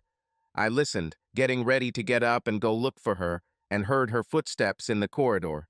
She entered the room and smiled at me, holding a tray in her hands. She put on my boxers and t-shirt. "Some food to keep you going," she said, placing the tray on the bed between us and sitting down opposite us. She made us hot cheese sandwiches and a couple bowls of tomato soup. "Comfort food," that's what my mother used to say. She gave this to Alice and me when we were sick or just had a bad day. "I think last week was pretty good. What do you think?" I leaned over and kissed her. "Yes, but it's over. You're back. I'm here with you. It's just over." When we had eaten, I put the tray away and we lay down together. Tommy snuggled under my arm, and we began to talk. Cautiously, at first, in fragments, they discussed what had happened. I didn't learn much that I didn't know, but Tommy described how Damon gradually and methodically undermined her trust in me. He was a real actor, Jack.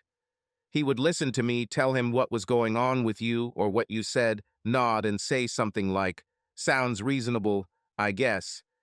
And then he would have such doubt on his face, and I would ask, "What?" And he pretended that he didn't want to disturb me and said, "No, no, nothing. I don't want to bother you."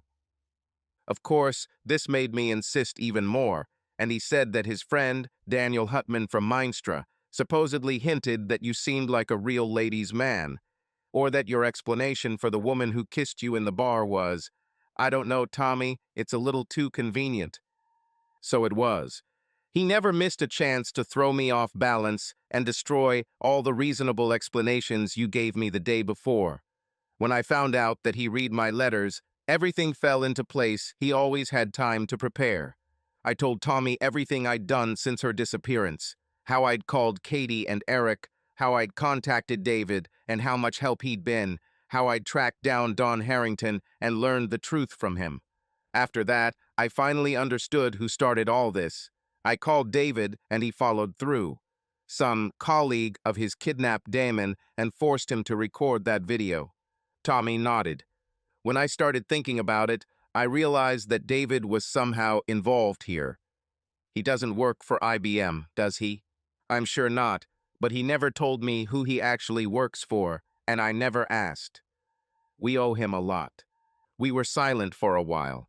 Then I asked, "Can I ask about coming back to Indianapolis, and what was it like for you to see that DVD?" Tommy sat down and, leaning her elbows on the pillow, turned away, looking out the window. I arrived at the Conrad Hotel and immediately went to bed.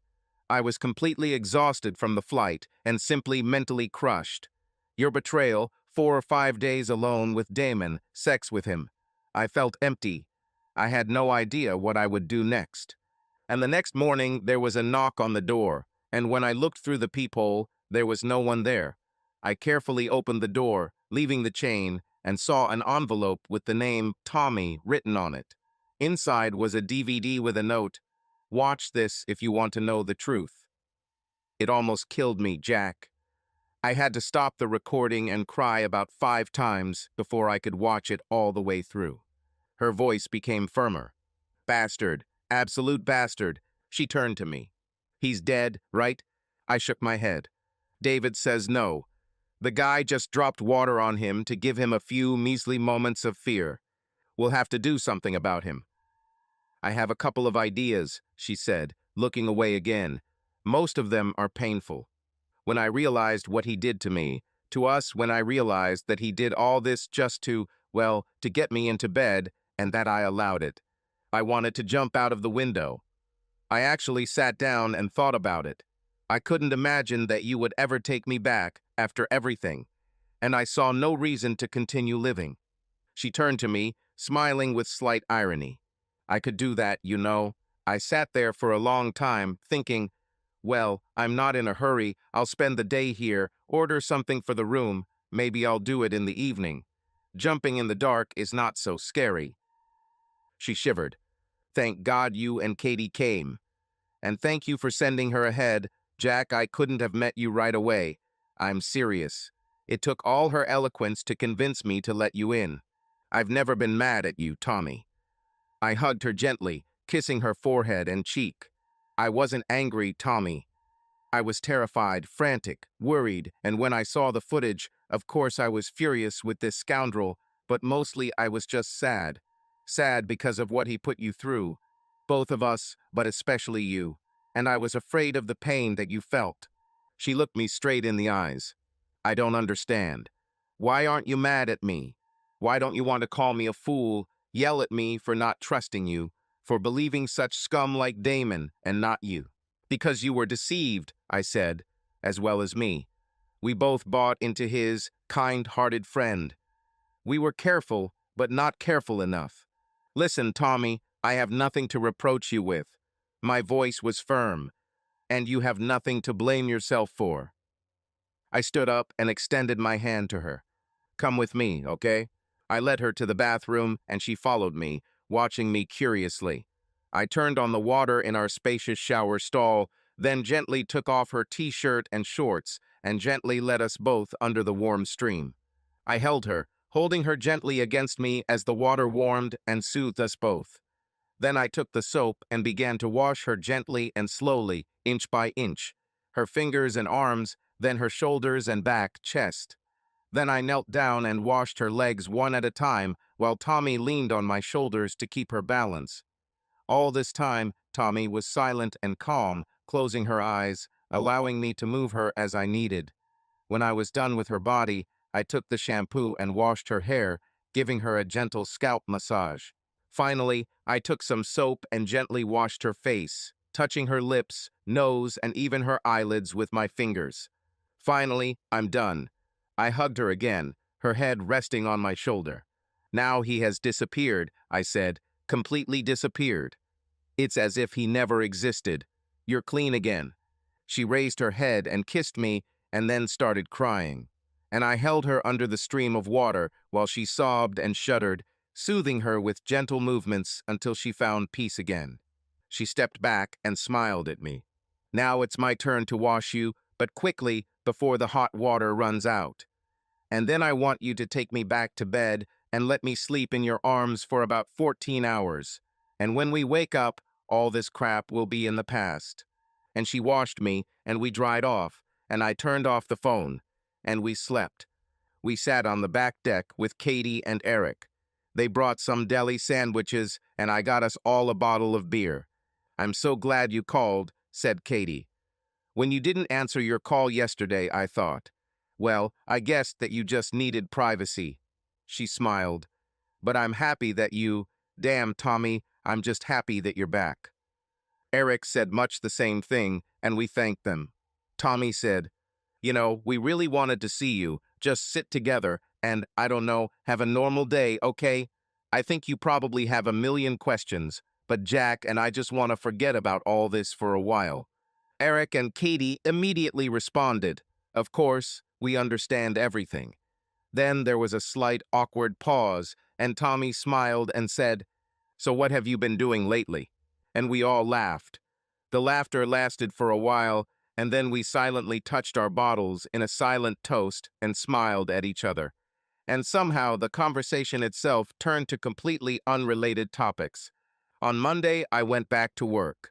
Tommy, of course, had no intention of returning to Grand Valley. We decided to take some time before we decided what to do with Damon. Tommy sent him a letter. Gather all my things carefully and send them to me. Do not try to contact me. I will contact you. Darth Vader says hello to you. She grinned and told me. Let him be nervous. And then, in a completely different voice, she said, Forgive me, Jack. I'm sorry I didn't trust you. I pulled her towards me, and we just sat silently, hugging each other.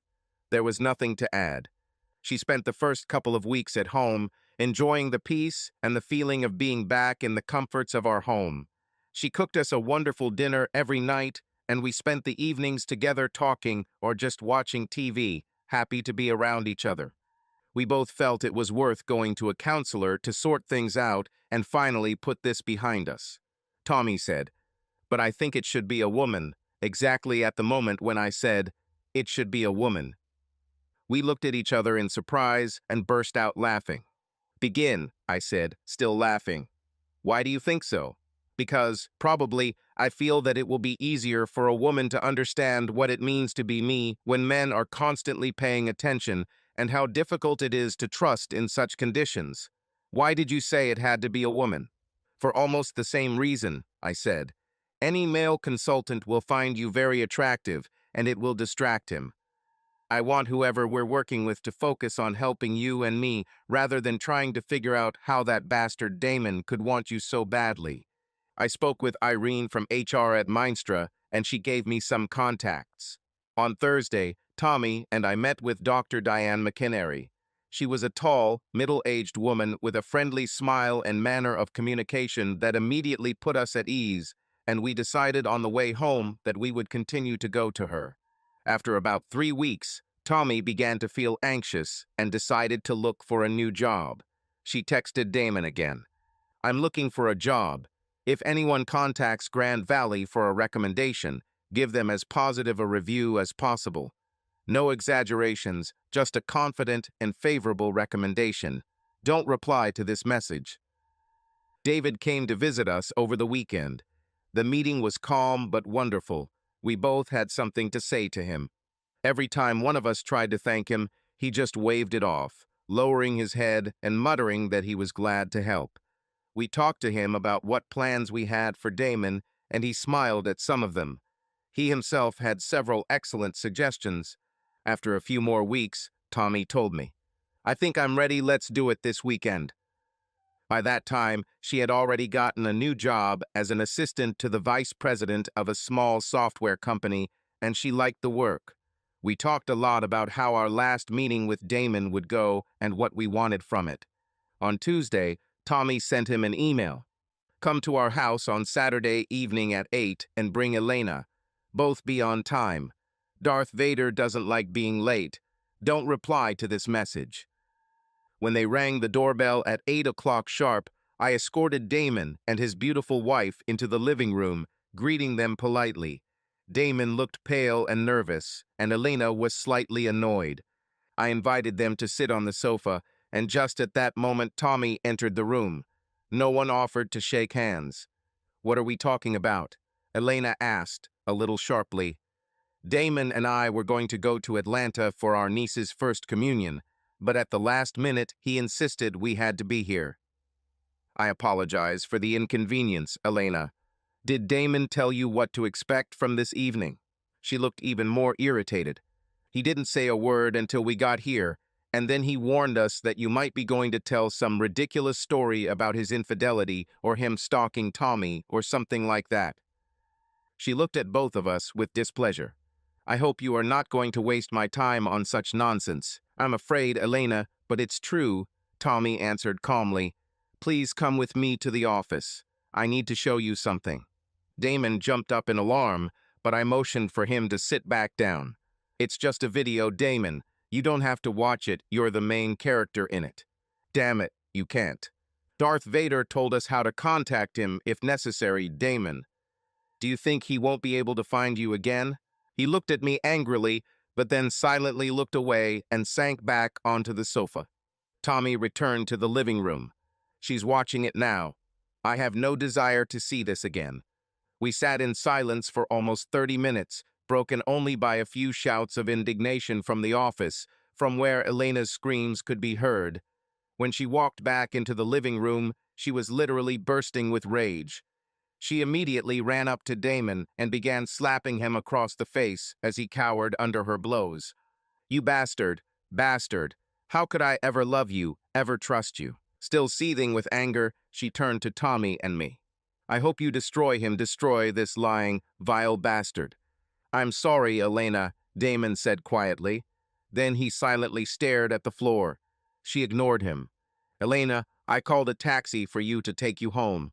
I don't think you'll want to stay here while we work out some details with your husband." "With my future ex-husband, you mean?" Then her gaze softened. "Tommy, I'm so sorry. I'm so sorry that he did this to you, what he did. I had no idea that he was capable of this." She walked up to Tommy and they briefly hugged. Then Elena turned to me. "Jack, please accept my apologies. I think I'll take this taxi if you don't mind. Elena, here is a copy of what you just looked at. You might find it useful." I handed her the disc and then walked her to the door, where a taxi was already waiting, and returned to the silent living room. Damon didn't look up. "Okay, bastard," Tommy hissed quietly. "Time to pay the bills." Damon looked up at us. He looked old and worn out. "I'm sorry," he said. "I understand that this—" "Shut up." Tommy was literally seething with rage. "Do you think I want to hear even a word from your lying mouth?" I walked up to her, stood behind her, and began massaging her shoulders to calm her down a little. She was breathing heavily. It seemed to me that she was not too far away from smashing his head with a table lamp or something similar. "Damon," I said, "we'll tell you exactly what you need to do. And you will do everything exactly as we tell you. And there are two good reasons why you would do this. Do you want to hear them? Firstly, this is Darth Vader, of course. And secondly, this recording. How do you think it will affect your position in the business world or at your luxury golf club?" He looked down again without saying anything. Tommy walked over to the table and picked up a pen and notepad. "First of all," she said, "you will tell me the names of all the Grand Valley employees you slept with or tried to sleep with." Damon looked at her in alarm as she tossed him a notepad and pen. "But they. Just write, and make sure you don't miss anyone." Reluctantly, he produced a list of names. There were 7 of them. "I'll talk to each of these women," Tommy said, taking the notepad. "And when I do that, you will write them compensation checks for whatever amount I deem appropriate." Damon remained silent. "Next, you will begin a national search for Grand Valley's new Vice President of Human Resources, who will be responsible for developing and implementing sexual harassment policies throughout the company. This should be done within the next 2 months. Third, you'll wire Jack and I a check for $2 million from your personal account by Monday. In fact, the amount will be a little more than $2 million because it must cover the tax we will pay on this gift. Your accountant will sort it out. Look at me, Damon. Look at me," Tommy screamed, and he, shuddering, raised his eyes, retreating slightly deeper into the sofa. "I have one last point left, bastard. After this, you will get up and leave here forever, disappear from our lives. Short of doing what we told you, you will never attempt to contact us or appear near any of us again. Is it clear?" Looking down, Damon nodded. "Yes, yes, I see." "Fine. So, the last point." We walked together, holding hands, letting the cool water coat our feet as it hissed onto the sand. I stopped, pulled Tommy towards me, and kissed her. I felt the softness of her body and leaned down to kiss her bare stomach, which made her laugh. "That reminds me, Tap, you promised to tell me the moment Susie called and said the baby was kicking. Don't forget, Susie Bastian was in Indianapolis. She is the woman who carried our child, my biological child, and Tommy's child. This is a complex and expensive procedure, extracorporeal oral fertilization and embryo transfer. That's what Damon's money was used for. They also help Susie throughout her pregnancy. When we're done, we'll donate the remaining funds to a fertility clinic to help other families who can't have children on their own. Tommy laughed. When he kicks, I'll tell you right away. Why are you so sure it's a boy? I asked. Women's intuition, of course. Are you ready to bet? Okay, I said. What are the conditions? If I'm right, we'll name him after your brother David. And you will have to stay with me for the rest of our lives. You know how to bargain, but I agree. What if I win? She said, smiling. It's difficult because it's unlikely. You choose the prize. Okay, we will have another child so that he has a brother or sister. And you too will stay with me for life. Easily. I thought you would say that I would have to become your slave. You already are, I smiled. You read my thoughts, you give me everything I want. You're perfect. Tommy stopped, looked at me, and kissed me almost solemnly. Thank you, Jack, she said. Now, my little slave, read my thoughts. She said, putting her arm around my waist. Well, you don't want to make love yet because we just had lunch. So you want to walk a little. Then we will get hot, and it will be good to take a quick dip. Then we'll lie in the sun to get warm again, and then I'll take you inside and wear you out to the last drop. I like the way you think. And she really read my mind. That's how I would plan our day. An hour or so later, I sat naked on our bed, with the Tahitian sun pouring in through the windows, watching Tommy slowly peel off her bikini while watching me watch her. Do you know that you are the sexiest woman I have ever seen, Tap? Oh, I bet you say that to all the ladies who get naked in your bedroom so you can do something immoral with them. Each of them, I said, hugging her, pressing her to me and kissing her neck. But you are my favorite of all. I laid her down on her stomach and told her I'd play with her a little to see how crazy I could make her. She smiled and closed her eyes, saying, "Perhaps it's not so bad." I took the lotion and began to massage her back firmly, but gently, then her shoulders and arms. I paid a lot of attention to the fingers on each hand, which made her moan softly, and then moved on to her legs and feet. I carefully ran my palm along her back, feeling how every soft curve of her body responded with warmth. We lay side by side, taking our time, enjoying the closeness, as if the world outside this room had ceased to exist. She looked at me with a slight smile, and in her eyes I saw something special, trust and excitement intertwined in a quiet, gentle symphony. Our eyes met, and without saying a word, we were drawn to each other, as if we were drawn by an invisible force. I ran my fingers over her shoulders, feeling her relax a little under my hands, and slowly began to kiss her neck, gently and carefully, feeling her breathing become a little deeper. Her arms wrapped around me, and we froze for several long moments, as if trying to absorb every shade of this moment. I slid my fingers along her shoulders and arms, leaving light, almost weightless touches, feeling how she responded to every movement. I slowly moved lower, touching her lips, sometimes lightly, sometimes a little more confidently, stopping to meet her gaze, full of sincerity and warmth. We continued to explore each other, slowly, as if we had endless time. With every minute, the feeling of unity became deeper, our movements merged in the same rhythm, and the feelings that arose between us overwhelmed us both. With each touch, we sank more and more into this soft wave of tenderness and trust. When we finally allowed ourselves to relax, I felt the tension and anxiety dissolve. We lay next to each other, hugging each other in comfortable silence, and it seemed as if the whole world had narrowed down to these moments spent together. I exhaled with relief and, turning over on my side, noticed how she had left several scratches on my back. "You hurt me, Tap," I said, and turned so she could look at my back. She began to gently kiss the scratches and run her hand over them. "You will survive. Besides, it's not my fault, it was you who drove me to madness." She turned around so I could see her face and said, "You're the best, you know. The best lover, the best man. Simply the best. Thank you, my love." I was very touched by her words. It was the simplest and most honest way of expressing her feelings that I have ever heard from her. "And you are everything I've ever dreamed of. I feel truly blessed." We exchanged a few more kisses and fell asleep. 3 hours later, we were finishing our dinner of grilled fish with salad and wonderful Australian wine, watching the sun slowly sink towards the horizon, preparing for its nightly swim in the Pacific Ocean. "Do you think it's time for us to finish visiting Diana?" Tommy asked. I took her hand and said, "I think I'm done if you are too." She was wonderful, but the last few sessions before we left were already feeling a little repetitive. Or maybe it just seemed like there wasn't much left for us to work on.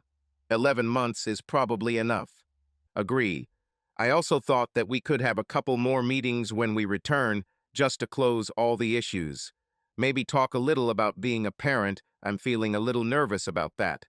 You will be an amazing mother. I leaned over and kissed her nose. And I will be the husband of an amazing mother. We sat for a while longer, enjoying the fresh breeze.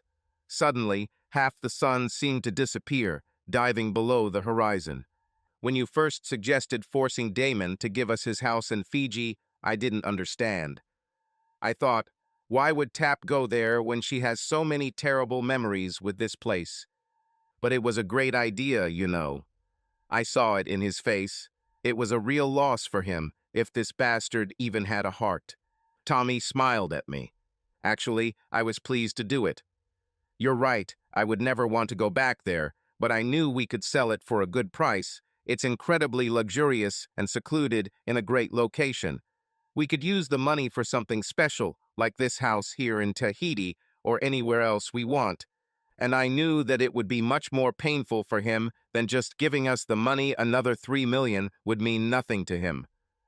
You were right, as always. I stood up, and together we walked to the railing of the terrace, looking at the last reflections of light on the western horizon. I hugged Tommy, and she leaned her head against my shoulder. You know what? The happiest day of my life was not the day you came to work at Minestra, but the day I overheard you talking to Katie at the Acropolis diner. Because otherwise I would never have understood what it was like to be you, what you had to face in life. I would have been like any other guy, blinded by how much I wanted you and not seeing how smart, thoughtful, funny, and 1,000 other wonderful qualities you are. I agree with you, Jack. How did I know that a joke would follow? Something subtle in her tone. This day was truly the happiest of your life.